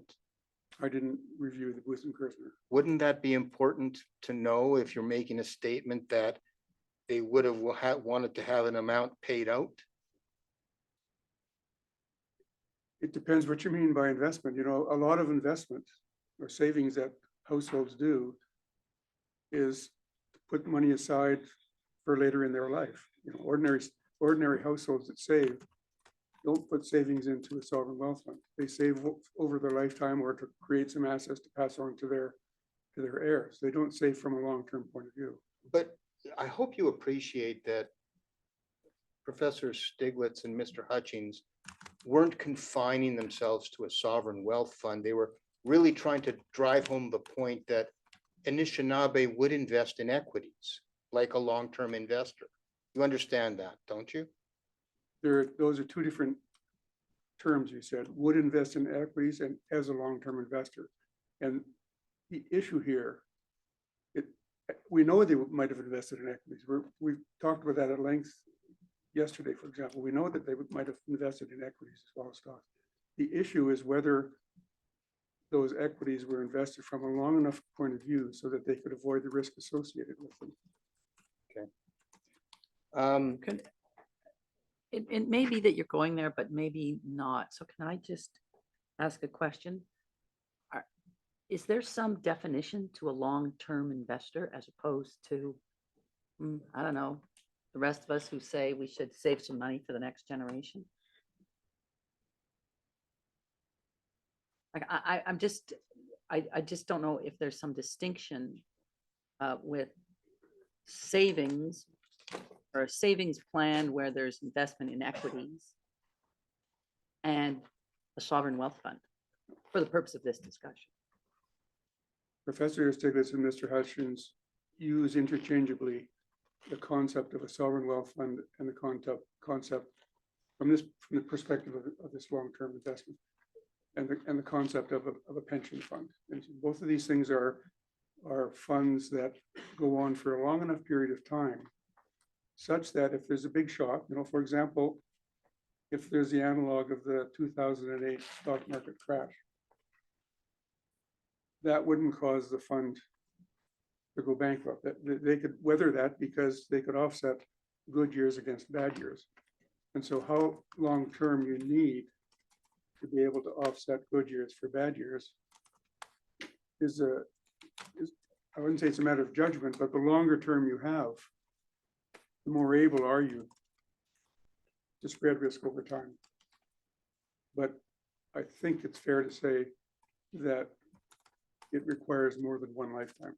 That is, so pension funds are set up to last over several lifetimes. And it's possible I asked a similar question to Professor Smart. Is there some suggestion that ordinary people don't invest in equities? Not at all. No, we certainly the case that individuals have a portfolio. And we discussed a little bit, Professor Smart discussed, I know we discussed a little bit yesterday about what determines the balance between holding risk-free securities and stocks. And you would perfectly well expect that people who have some money to save and who want to put it into a portfolio would have a mix of equities and stock. But the balance would be determined by what to use the term, what the cost of risk was to them. Okay. Thank you.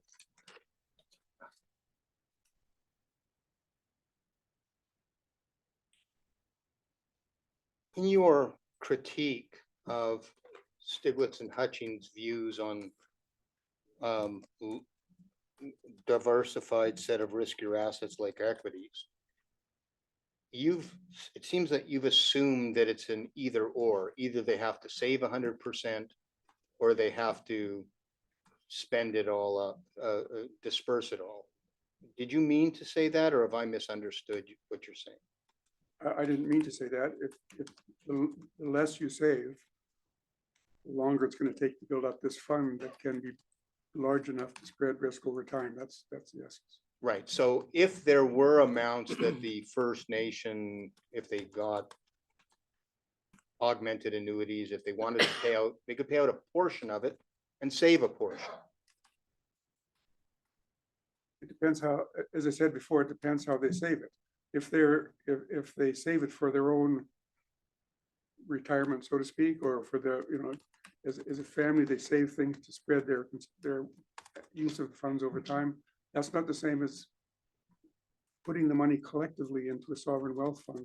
Well, if they had as their investment goal, saving it for 7 generations, because that's an important principle for Anishinaabe people, would that give you some comfort that they're investing for the long-term horizon beyond one lifetime?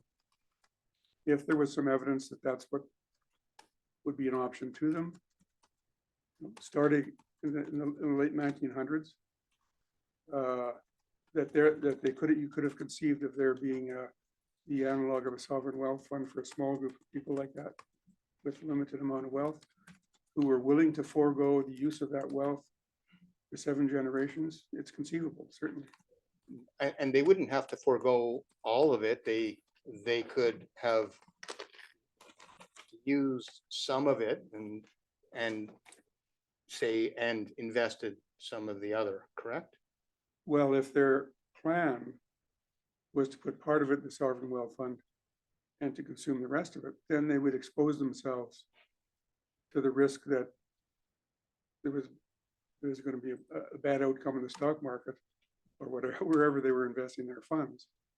And they would have to bear the consequences of having less than they bargained for during their lifetime. I mean, we're not, the raw distinction here is not between consuming now and putting the rest of it into a sovereign wealth fund. There's the distinction is between consuming some now, setting some a little aside for the rest of your life when you're retired, putting the rest of it into a sovereign wealth fund. But there's those 3 things are different things.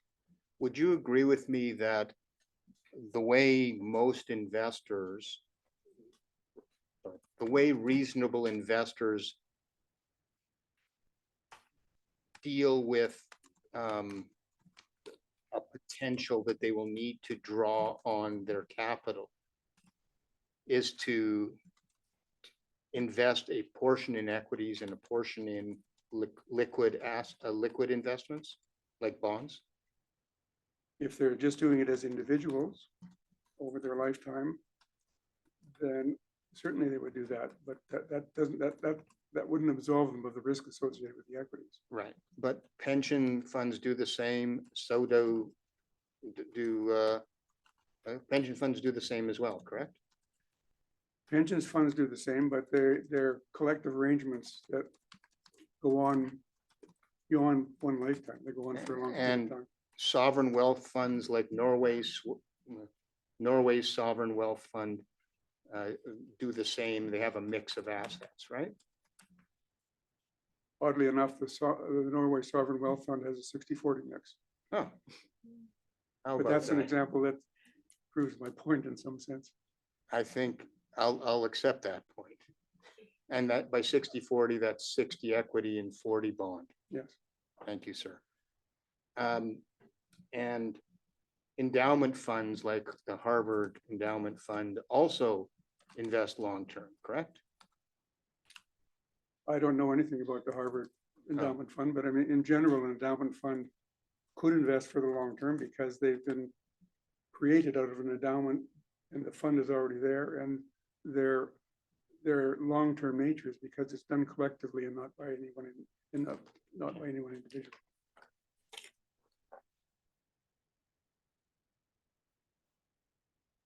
I would also say that the other thing that's relevant about the Harvard Endowment Fund or any university endowment fund is that there's a lot of evidence that endowment funds make a higher return the larger they are.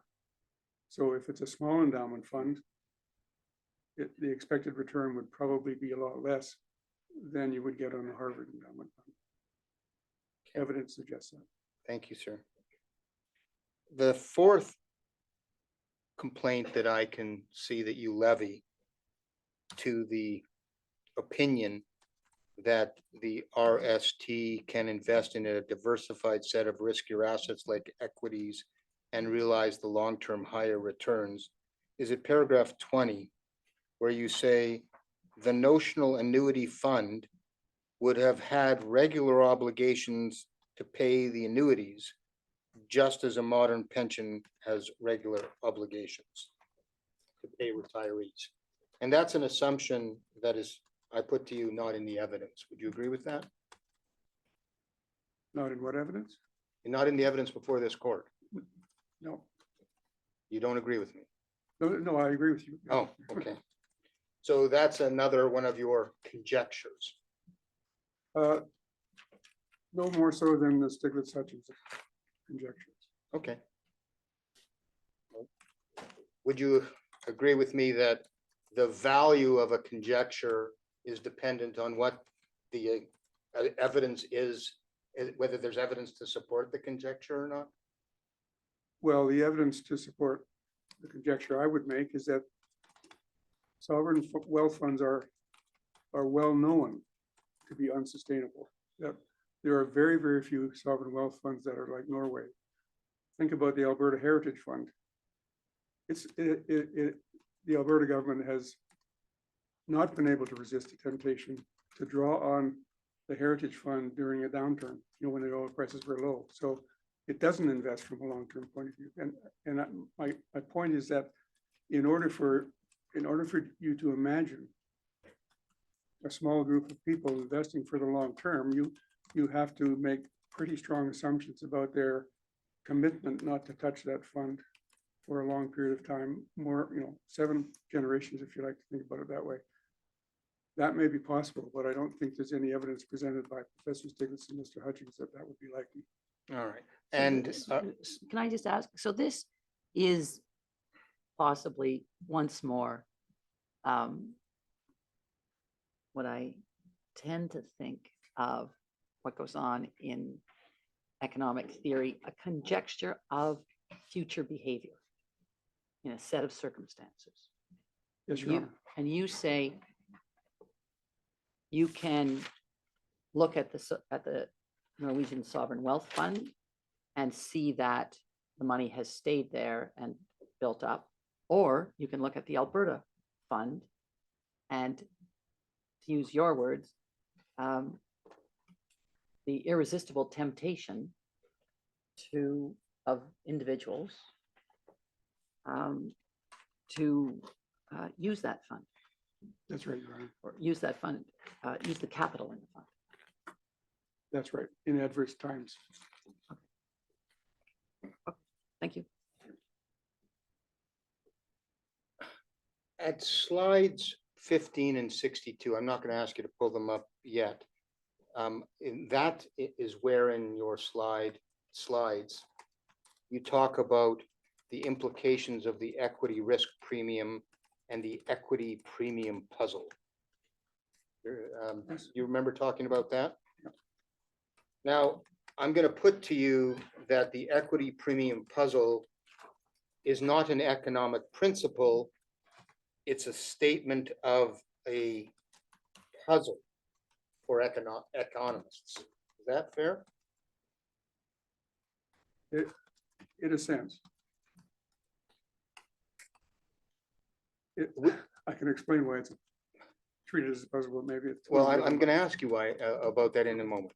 Would you agree with me that the equity premium puzzle is nothing more than economists' way of admitting that standard and accepted economic models are unable to explain why there is a risk premium in the real world? I would say that that's a bit of a strong statement. But I get the general point you're making. What about what I said is incorrect?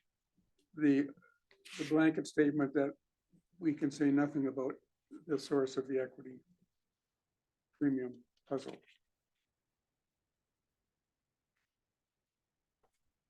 Perhaps we can turn to tab 3 of the compendium. And again, I wanted to try and understand the equity premium puzzle. Mr. Schechter, can you tell me what slide you just referred to, please? We were referring to slides 15 and 62. Thank you. And we're now going to look at tab 3 of the compendium, which is simply just some explanations about the equity premium puzzle that I got off the internet yesterday from CFI. You understand CFI is a fund, some sort of fund manager. I'll take your word for it. All right. Where it comes from is less important than the principles I wanted to put to you on this. So what the authors here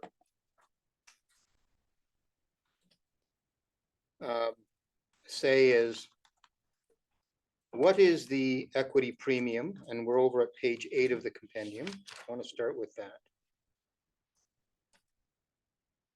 Or no, maybe I should start back on page 7.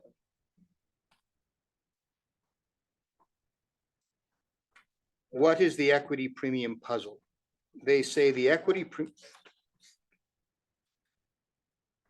I just want to clarify, is there an actual author? Is there an actual author shown for this document, or is this a collective representation by this company known as CFI? That's all I wanted to clarify. let's see, I would imagine it's probably just a collective thing from CFI.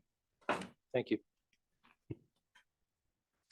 So And did you say you were going to it's page, published sorry, did you say you were going to page?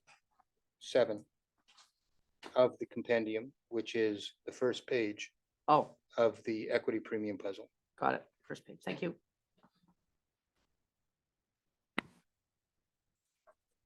Thank you. Would you agree, sir, that the equity premium puzzle refers to the fact that stocks have outperformed treasury bonds by an extraordinary high margin over the last century, a margin so high that it is very difficult to explain, regardless of how thoroughly the situation is analyzed? Would you agree with that? Well, it has a lot of pejorative terms in there, so I would say it's an exaggeration, but there's no doubt that stocks have outperformed bonds. Yes. Would you agree that the equity premium puzzle is one of the many widely researched mysteries in the world of finance and investment? It is certainly something that has been studied at length by finance economists. Would you agree with me that although it's difficult to explain, it's a phenomenon that exists? Yes, I indicated that in my, I think in my slides and certainly in our papers, we talked about the equity premium puzzle and why it's called a puzzle.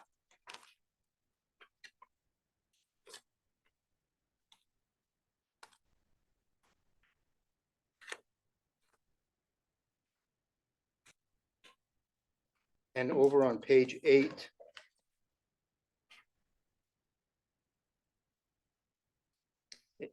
would you agree that the equity premium, this is the second bullet on the page, excuse me. The equity premium is regarded as a puzzle because it is very difficult to explain how the returns on equities have been significantly higher on average compared to the returns on treasury bonds based on investors' risk aversion. Would you agree with that statement? Well, that statement says it's a puzzle because investor risk aversion alone cannot explain it, and I'm comfortable with that statement. You're uncomfortable? I'm comfortable with that statement. Okay. There can be lots of things, lots of reasons for the equity premium. If you want me to say some more, I can do that. But Would you agree with me that the equity premium puzzle might be a puzzle, but and unexplainable by economists, but the interest rate differential is a real world phenomenon? so is the equity premium a real world phenomenon? Yes. I'm not answering your question. What's your question? No, that's fine. You agree that the equity premium is a real world phenomenon. I agree. And so, I agree partly, okay. The equity premium, sorry, can I just elaborate a little bit on Please Sure. do. and I think it's quite important to recognize this, that the equity premium is an observation that on average, the return to equities, the expected return to equities on average exceed the return on risky assets. It's also the case that there is a very wide dispersion about return, even expected returns to equity among different kinds of investors. And as well, a lot of recent studies have shown that large investors, more sophisticated investors, wealthier investors earn a higher return on equity than what I might call more naive investors or small investors and so on. I was mentioning before the Harvard Endowment Fund. The Harvard Endowment Fund makes high return on equities, partly because it has powerful managers who manage the portfolio and so on. But to say that the equity premium is available to anybody who goes onto the stock market, I think would be very misleading. will you agree with me that in the real world, people, trusts, pensions, endowment funds all invest in equities? Yes, And would you agree with me, sir, that your hypothesis is that the risk premium that an investor gets from investing in equities is no net benefit over investing in Government of Canada bonds? That's your hypothesis? I didn't say that. I can explain what I mean. I'm going to try and ask you some questions about that. And if you still need to explain further, please go ahead.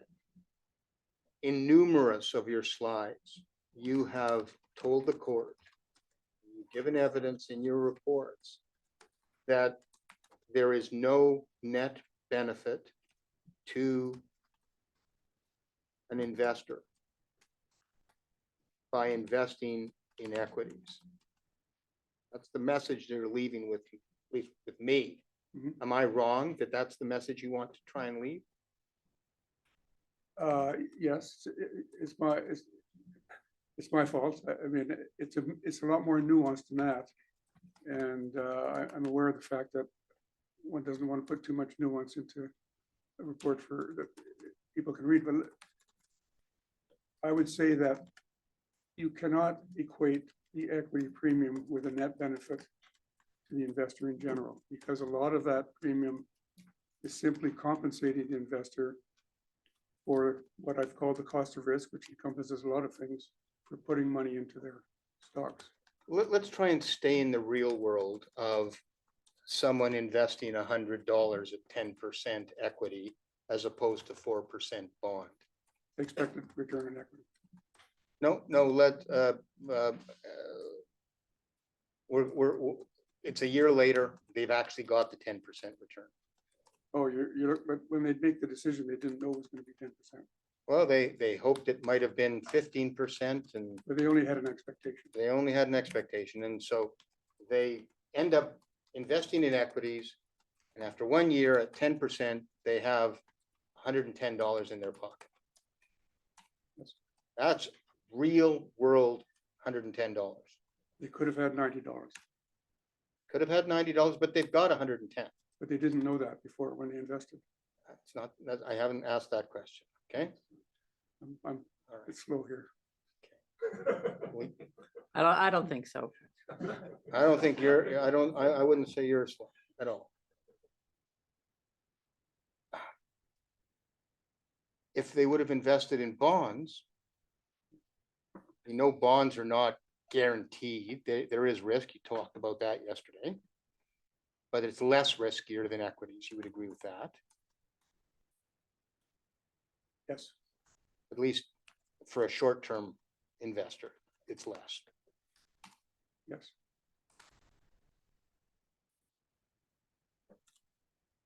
After 1 year of investing $100 at 4%, I would have a $4 amount or $104 in my pocket. Yes. And the reason why people invest in equities is so that they can actually get $110 in my example, instead of just $104. That's the real world effect. In expectations. They can, their best guess of what they might get is 110, but they might get more or less. We're not in a guessing game because it's a year after and we're looking at what the person has in their pocket. Yeah, but you're presuming what they're gonna have in their pocket. I'm not presuming, it's my hypothetical is they do have it. The investment has paid off. Okay, $110 versus $104. Now, under those scenarios, is there a net gain to that individual? so if I can use the economics jargon, I would say ex post, yes. Ex ante, no.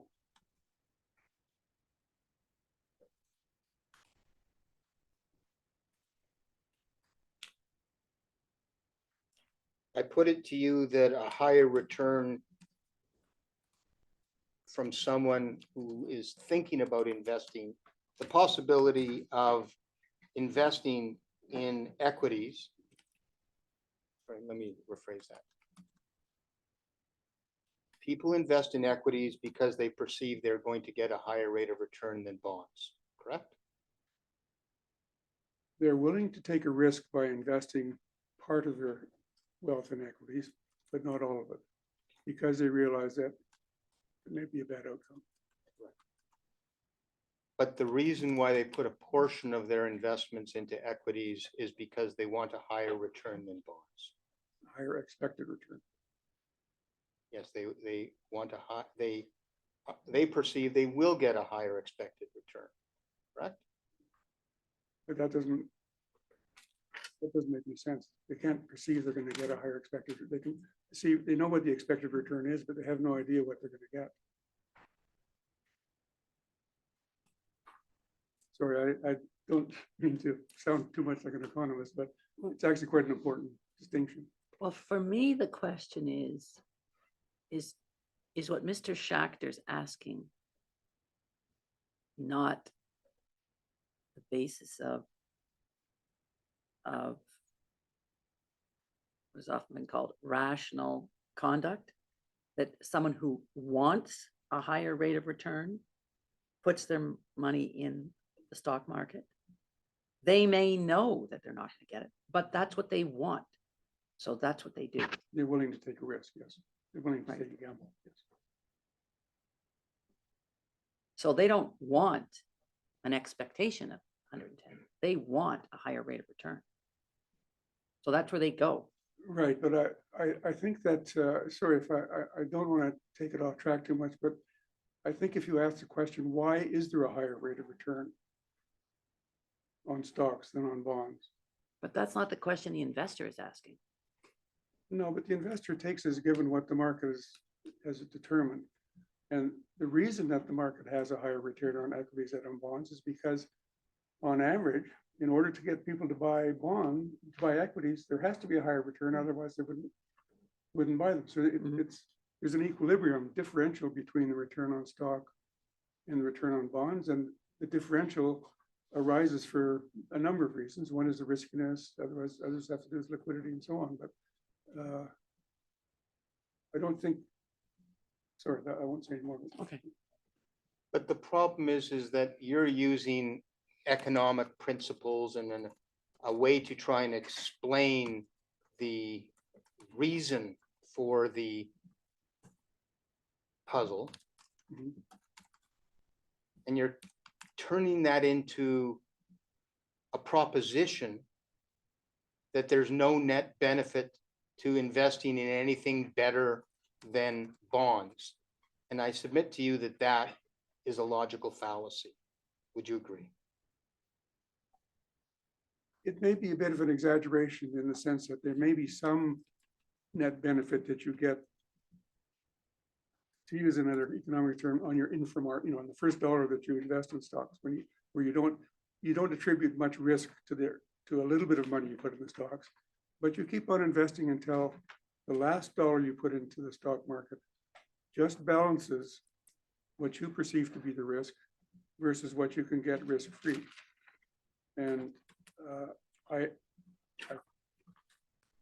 don't see why you can't, I don't see how you can say anything, how you can say there's no risk, there's no riskiness involved, there's no cost of risk involved when you observe that there is a differential between the expected rate on stocks and the expected rate on bonds. And the only, not the only explanation, but an explanation for that is that there has to be a differential in order to get people to put some of their money into stocks. And that differential, perhaps not 100%, but at least to some extent, compensates them for the fact that they perceive that there's a cost associated with them taking a risk. Would you agree with me that there is no basis to opine that the Anishinaabe would only be interested in investing in bonds if they had a long-term horizon? I didn't say that. No, would you agree with me? I'm No. asking if you'll agree with me. No. So your best opinion for this court is that the only thing that makes sense to the Anishinaabe is to invest in bonds, and equities is not something that it would be reasonable for them to invest in. Sorry, maybe I misinterpreted your question and said the wrong answer. I didn't mean to say that. I didn't mean to say that they wouldn't invest in equity or in bonds. The whole purpose of this discussion is to try to call doubt into the notion in that Professor Stiglitz, Mr. Hutchings' report, that you can get this extra risk, you can get this extra benefit from investing in equity as a windfall with no cost, but you can adopt a 60-40 portfolio and not have to worry about the fact that the 60% part of it is risky. Well, I'm worried about it from a real world perspective of trying to help the judge understand what would have happened between 1850 and 2019. That's what I'm about. So I'm going to ask the question once again. Are you of the opinion that based on what you know about economics and on what you know about the facts of this case, it is your opinion that the Anishinaabe, acting reasonably, would only ever have invested in bonds? Is that your position? No, Would you agree with me that they would have invested in equities as well? they might have. Would you agree with me that a reasonable and prudent investor would invest in equities? If they were willing to take on the risk associated with investing in equities, yes. And the willingness to take on risk, would you agree, is a function of what the investment horizon is? Yes, Thank you. that's the whole purpose of my primer on risk that I was presenting. Let's move to, since we wanted to stay rooted in history here, and I want to stay rooted in history. A lot of what the judge has to decide involves facts of history. And a lot of what your opinion involved was trying to bring economic considerations to some historical facts. Would you understand that that's what you've done? Yes, Now, in order to do that, you had to rely on some third parties for your understanding of history, correct? yes, And you've already told us that you relied on information from Dr. Von Gernot, is that correct? some, And you relied on some from Eric Angel? some specifically on the BTA accounts, yes. All right. And did you, in forming your opinions about prudent investments and where any money would have gone on a bring forward basis, did you make any inquiry of anyone about what type of investments were being made by First Nations peoples in the period prior to 1850? It's hard for me to give an explicit answer to that because I've read a lot of material about the period prior to 1850, and some of it referred to the use of, for example, and trust funds for infrastructure purposes, for example, or community building. But I didn't read any detailed documentation of investment behavior of the Anishinaabe before 1850. Perhaps we should look at slide 68. Okay. Your slide 68. Go to it. Is entitled Other Problems with 60-40 Rate.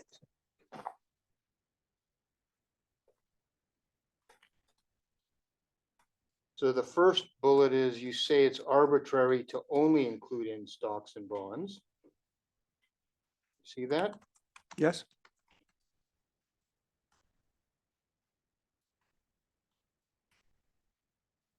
And you don't have any basis to suggest that the returns on other investments such as housing, business capital, and community infrastructure would have lower rates of return than stock portfolios. They may have more.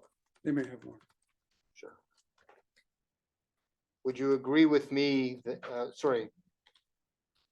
are you aware that other experts in this case have testified that the returns on business capital, community infrastructure, and housing can have returns greater than 7.2% per annum? I'm not aware of that, but it depends what period you're talking about. If you're talking about modern times or if you're talking about the 19th century. You then say at slide 68 that, this is the second bullet, equity returns before 1926 come from UK and US stock markets to which RST beneficiaries would probably have had limited access. See that? I do. And this is reference, you say paragraph 152B. And that's 152B of your present value report. And I want to go to paragraph 152B and take a look at that.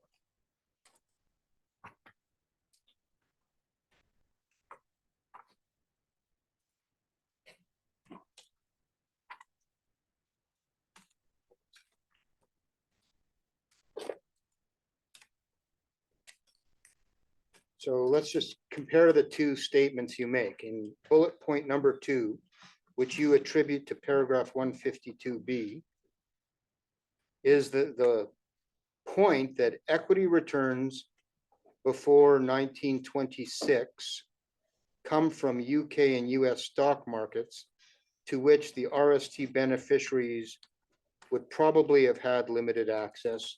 And now let's see if those words appear at 152B.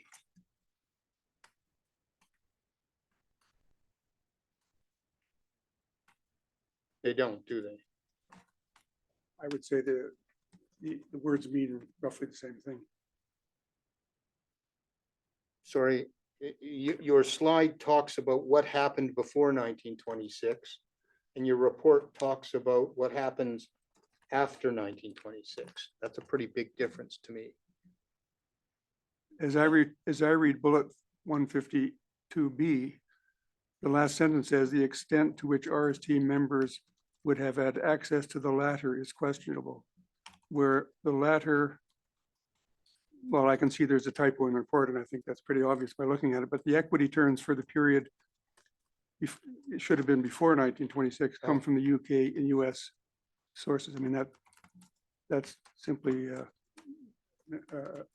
typing mistake. I think they mean essentially the same thing. So when you say in the body of your report,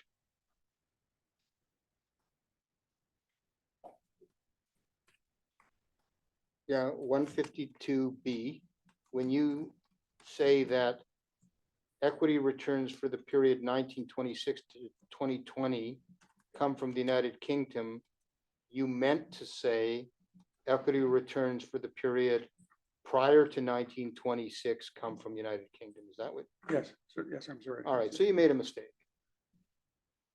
Yes. All right. So Sorry, what's the difference between the word before and prior?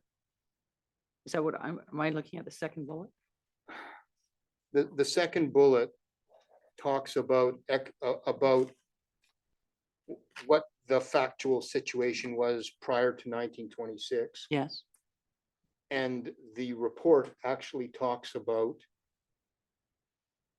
what would have happened after 1926. Oh, in the report.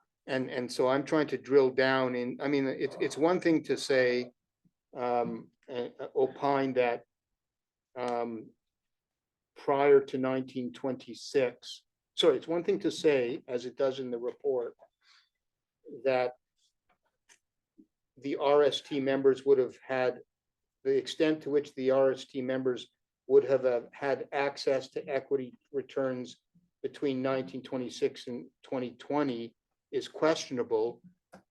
That's quite a different statement than if you really mean to say equity returns for the period prior to access to equity returns prior to 1926 is questionable, which is what I think Professor Boadway meant. Yes, I mean, clearly the Hutchings RST report, which uses this academic paper by a Booth, as a matter of fact, takes equity returns 2.25% for the period before 1926 to come from UK and US sources. I'm sorry, that was just a typing mistake. Right, but I mean, mistakes happen. This is not a big deal. But the important point is that what you intended to communicate in your report, and you, I think, more accurately communicated your opinion at slide 68, is that it's your opinion that before 1926, the RST beneficiaries would probably have had limited access to UK and US stock markets. That's the point you're trying to convey. Yes. Now, on what evidence do you base that opinion? Just the cost of acquiring stocks from the US and UK stock market if you're sitting in a remote area, perhaps with some investment advisor behind you. It was probably was the operative word there. I'm sorry? Probably was the operative word. Probably. Yeah, I'm not saying for sure. I'm just saying it's hard to imagine that they could trade freely in stocks in the UK and US stock market, the RST beneficiaries. If there was evidence in front of your face, in front of your nose, when you were doing your research, that in fact, in the period prior to 1850, First Nations were investing in the UK stock market, would that help you? Would that be important for your opinion? It would influence. And when you spoke to Eric Angel, did he explain to you the work he had done with Six Nations? No. Not as I recall. Let's go take a look at tab 4 In which document? of the compendium. Tab 4, Exhibit W.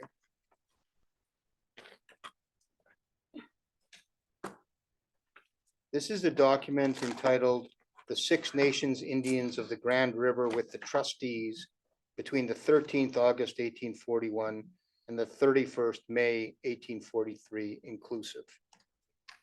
And you can see that I've attached to the back of the document the archival reference from the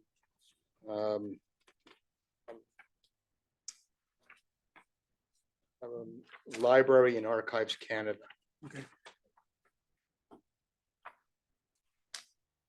And if we go to page 16 of the document, it's at the top left-hand side, it says this copy filmed has been reproduced thanks to the generosity of the Manuscript Division, National Archives of Canada. And at the bottom of the page, it says it's been digitized by the Internet Archive and the original is from the University of Alberta. Okay. And over on page 17, it says account number 10. Do you see that on the right-hand side of the page? I do. And it says the Six Nations Indians of the Grand River with the trustees between the 13th August 1841 and the 31st May 1843 inclusive, amounting to pound 7,065 currency. See that? By what do I understand the trustees to be? Oh, do you know who the trustees of the Six Nations are? No, Have you seen this document before? no. At the bottom of this, on the left-hand side, or if you turn it sideways, it says British Whig Office, Kingston. Does that provide you with any help at all? What sense? In identifying any knowledge about this document? No. Let's together go to page 18 and let's take a look and see what the Six Nations were investing in between 1841 and 1843. The first line item is August 15, 1841 to August 13, 1841. First line item, to proceeds of exchange on London for amount of dividend due to Six Nations Indians on bank stock to the 5th July last, pound 386 with premium at 10%. You would agree with me that that sounds like the Six Nations are, or the trustees are investing in bank stock with a premium of 10%? If the trustees are, yes. Yes. And the second one for October 6th is received from Mr. Strachan and Burns on account of interest due from the estate of the late General Pilkington upon his mortgage. Sounds to me like maybe they're taking your advice and investing in more than equities and bonds and are investing in mortgages as well. Yeah, mortgage is a form of bond, yeah. Yes. And then we have a couple lines down on January 5, 1842. Proceeds of exchange on London for dividends on bank stock due this day, £3.86 sterling, with premium at 13.5%. Mhm. And again, that appears to be in the London exchange. I guess so. And we see on March the 5th, dividends in Upper Canada bank stock. So it looks like they're investing in bank stock, eh? Mhm. Was that a yes? That, Yes. The very next one also says from Honorable G.O.H. Markland on account of interest due on bond. So they're buying some bonds too, or investing in some bonds too. Would you agree? Who's they? That would be the trustees trustee. on behalf of the Six Nation Indians. But what's the relationship of the trustees to the Six Nations? Is that a question for me? Sorry, I'm not. No, it's okay. Well, I wish I want to could give understand what evidence, it- but I want to understand who's doing the investment right. and what implications this would have for the RST on Anishinaabe. So I need to know. Well, what was the I'm relationship? going to ask you to assume that the trustees are investing money Right. that the Six Nations bands of Indians received when they surrender or as a result of surrendering their lands in Ontario. Okay. Now, some of the money came from surrendering, I'm going to ask you to assume this, Yes. came from surrendering what was reserve land. So, and I don't know where the other money came from, but it's money that the Six Nations were entitled to, and this is what they did with their money. This is what somebody did on their behalf. Yes, I'm sorry, yes. And fair enough, I said the trustees and you said someone on their behalf, and if you're correcting me that it's the British Whig office and the government that's sort of standing on over top the trustees, I wouldn't say that that was wrong. I stand to be corrected, but that's my understanding. And they also have on June 30th, proceeds of exchange on London for dividend on bank stock due 5th Proximo £3.86 with premium at 9%. And so there's more investments. And I'm going to sort of stop here because the point I want to see if you'll agree with is that there is, if you accept this as being evidence that the Six Nations Indians between 1841 and 1843 were able to invest in the UK market, that your statement that before 1926, the RST would probably have had limited access to the UK market is not a fair statement. Would you agree? I may or may not. I think this is an example. It depends what the relationship was of the trustee. I mean, you're asking me, could the RST Anishinaabe have expected that some trustee acting on their behalf would have taken their annuity monies and invested it in the UK stock market? I don't know the answer to that question. And would it be risk-free? Would the trustee invest in something that, my guess is, if they had some, sort of fiduciary duty to perform, they would be very careful about not making a loss. I mean, my understanding is that there were losses made on band monies from over the years before 1850. But I'm not sure what I'm supposed to draw from this. Oh, what I'm Except supposed to an draw example. is that your opinion that they would have had limited access to the 1920s prior to 1926 is incorrect. I think the word probability is in there. I didn't say that they would have limited access. On what probability? What's the probability had 1%, access to- 1% that they wouldn't? No, Or- that they had access to some trustee who would invest on their behalf. I don't know what the trustee, exactly what the relationship was between the trustee and the First Nation. Now, the document that we've just referred to is unfortunately, I've found out, not in the joint book of documents. It is a document from the archives and from the Kingston, Ontario British Whig office. And I've given the archival reference from the Library and Archives Canada. And if there's no objections, I would like to have this document marked as a numbered exhibit.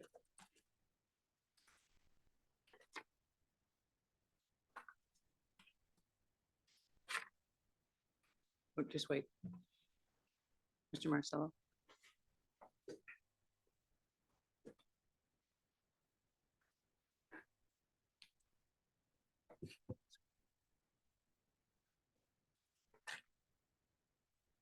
That's fine, Your Honor. It's going in the manner, it's an archival document as indicated by my friend. There are provisions in the order that addresses the manner in which documents that go into evidence are to be treated.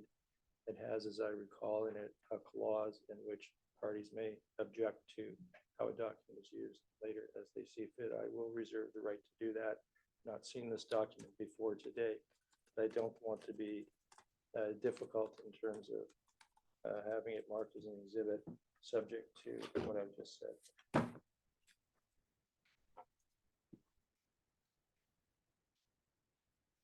Canada? Thank you. And Mr. Gover? I'm certainly content to be marked. Thank you. Thank you very much.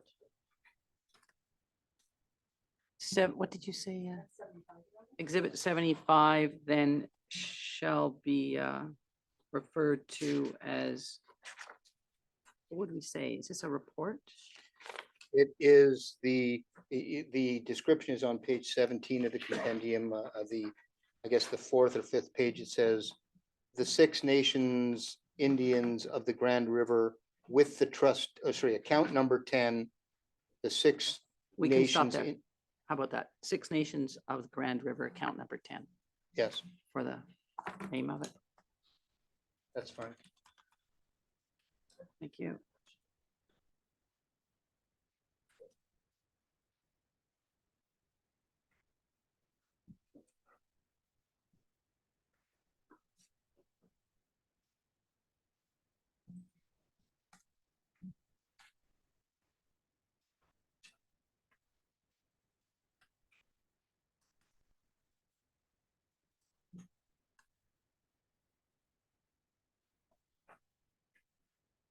Thank you. Go ahead. I think now would be a good time to break for lunch. All right. And just before we break, today is Wednesday. No, today is Wednesday. Thursday or Friday. Can we get together and just have some preliminary discussions about final submissions? What's your preference? Try to do that on Thursday. Barbara Messamore is here on Friday, and we've only got.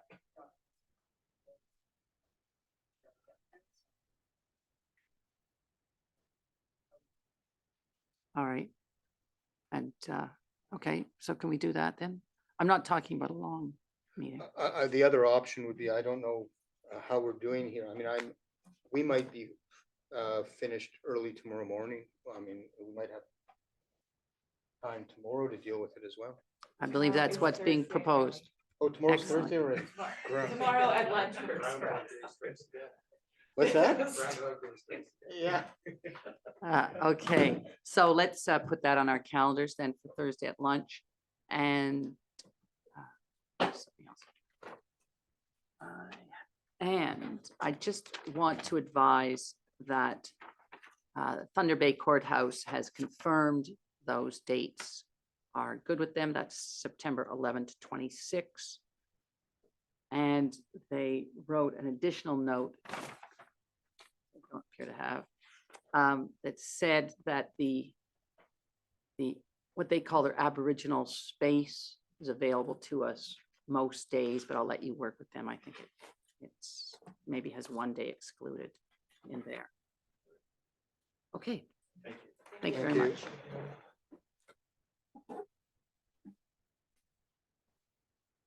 Oh, What time that's is up it? to the judge. 2:15 is 2:15. fine, or 2:30, what do you want? 2:15? 2:15. Thank you.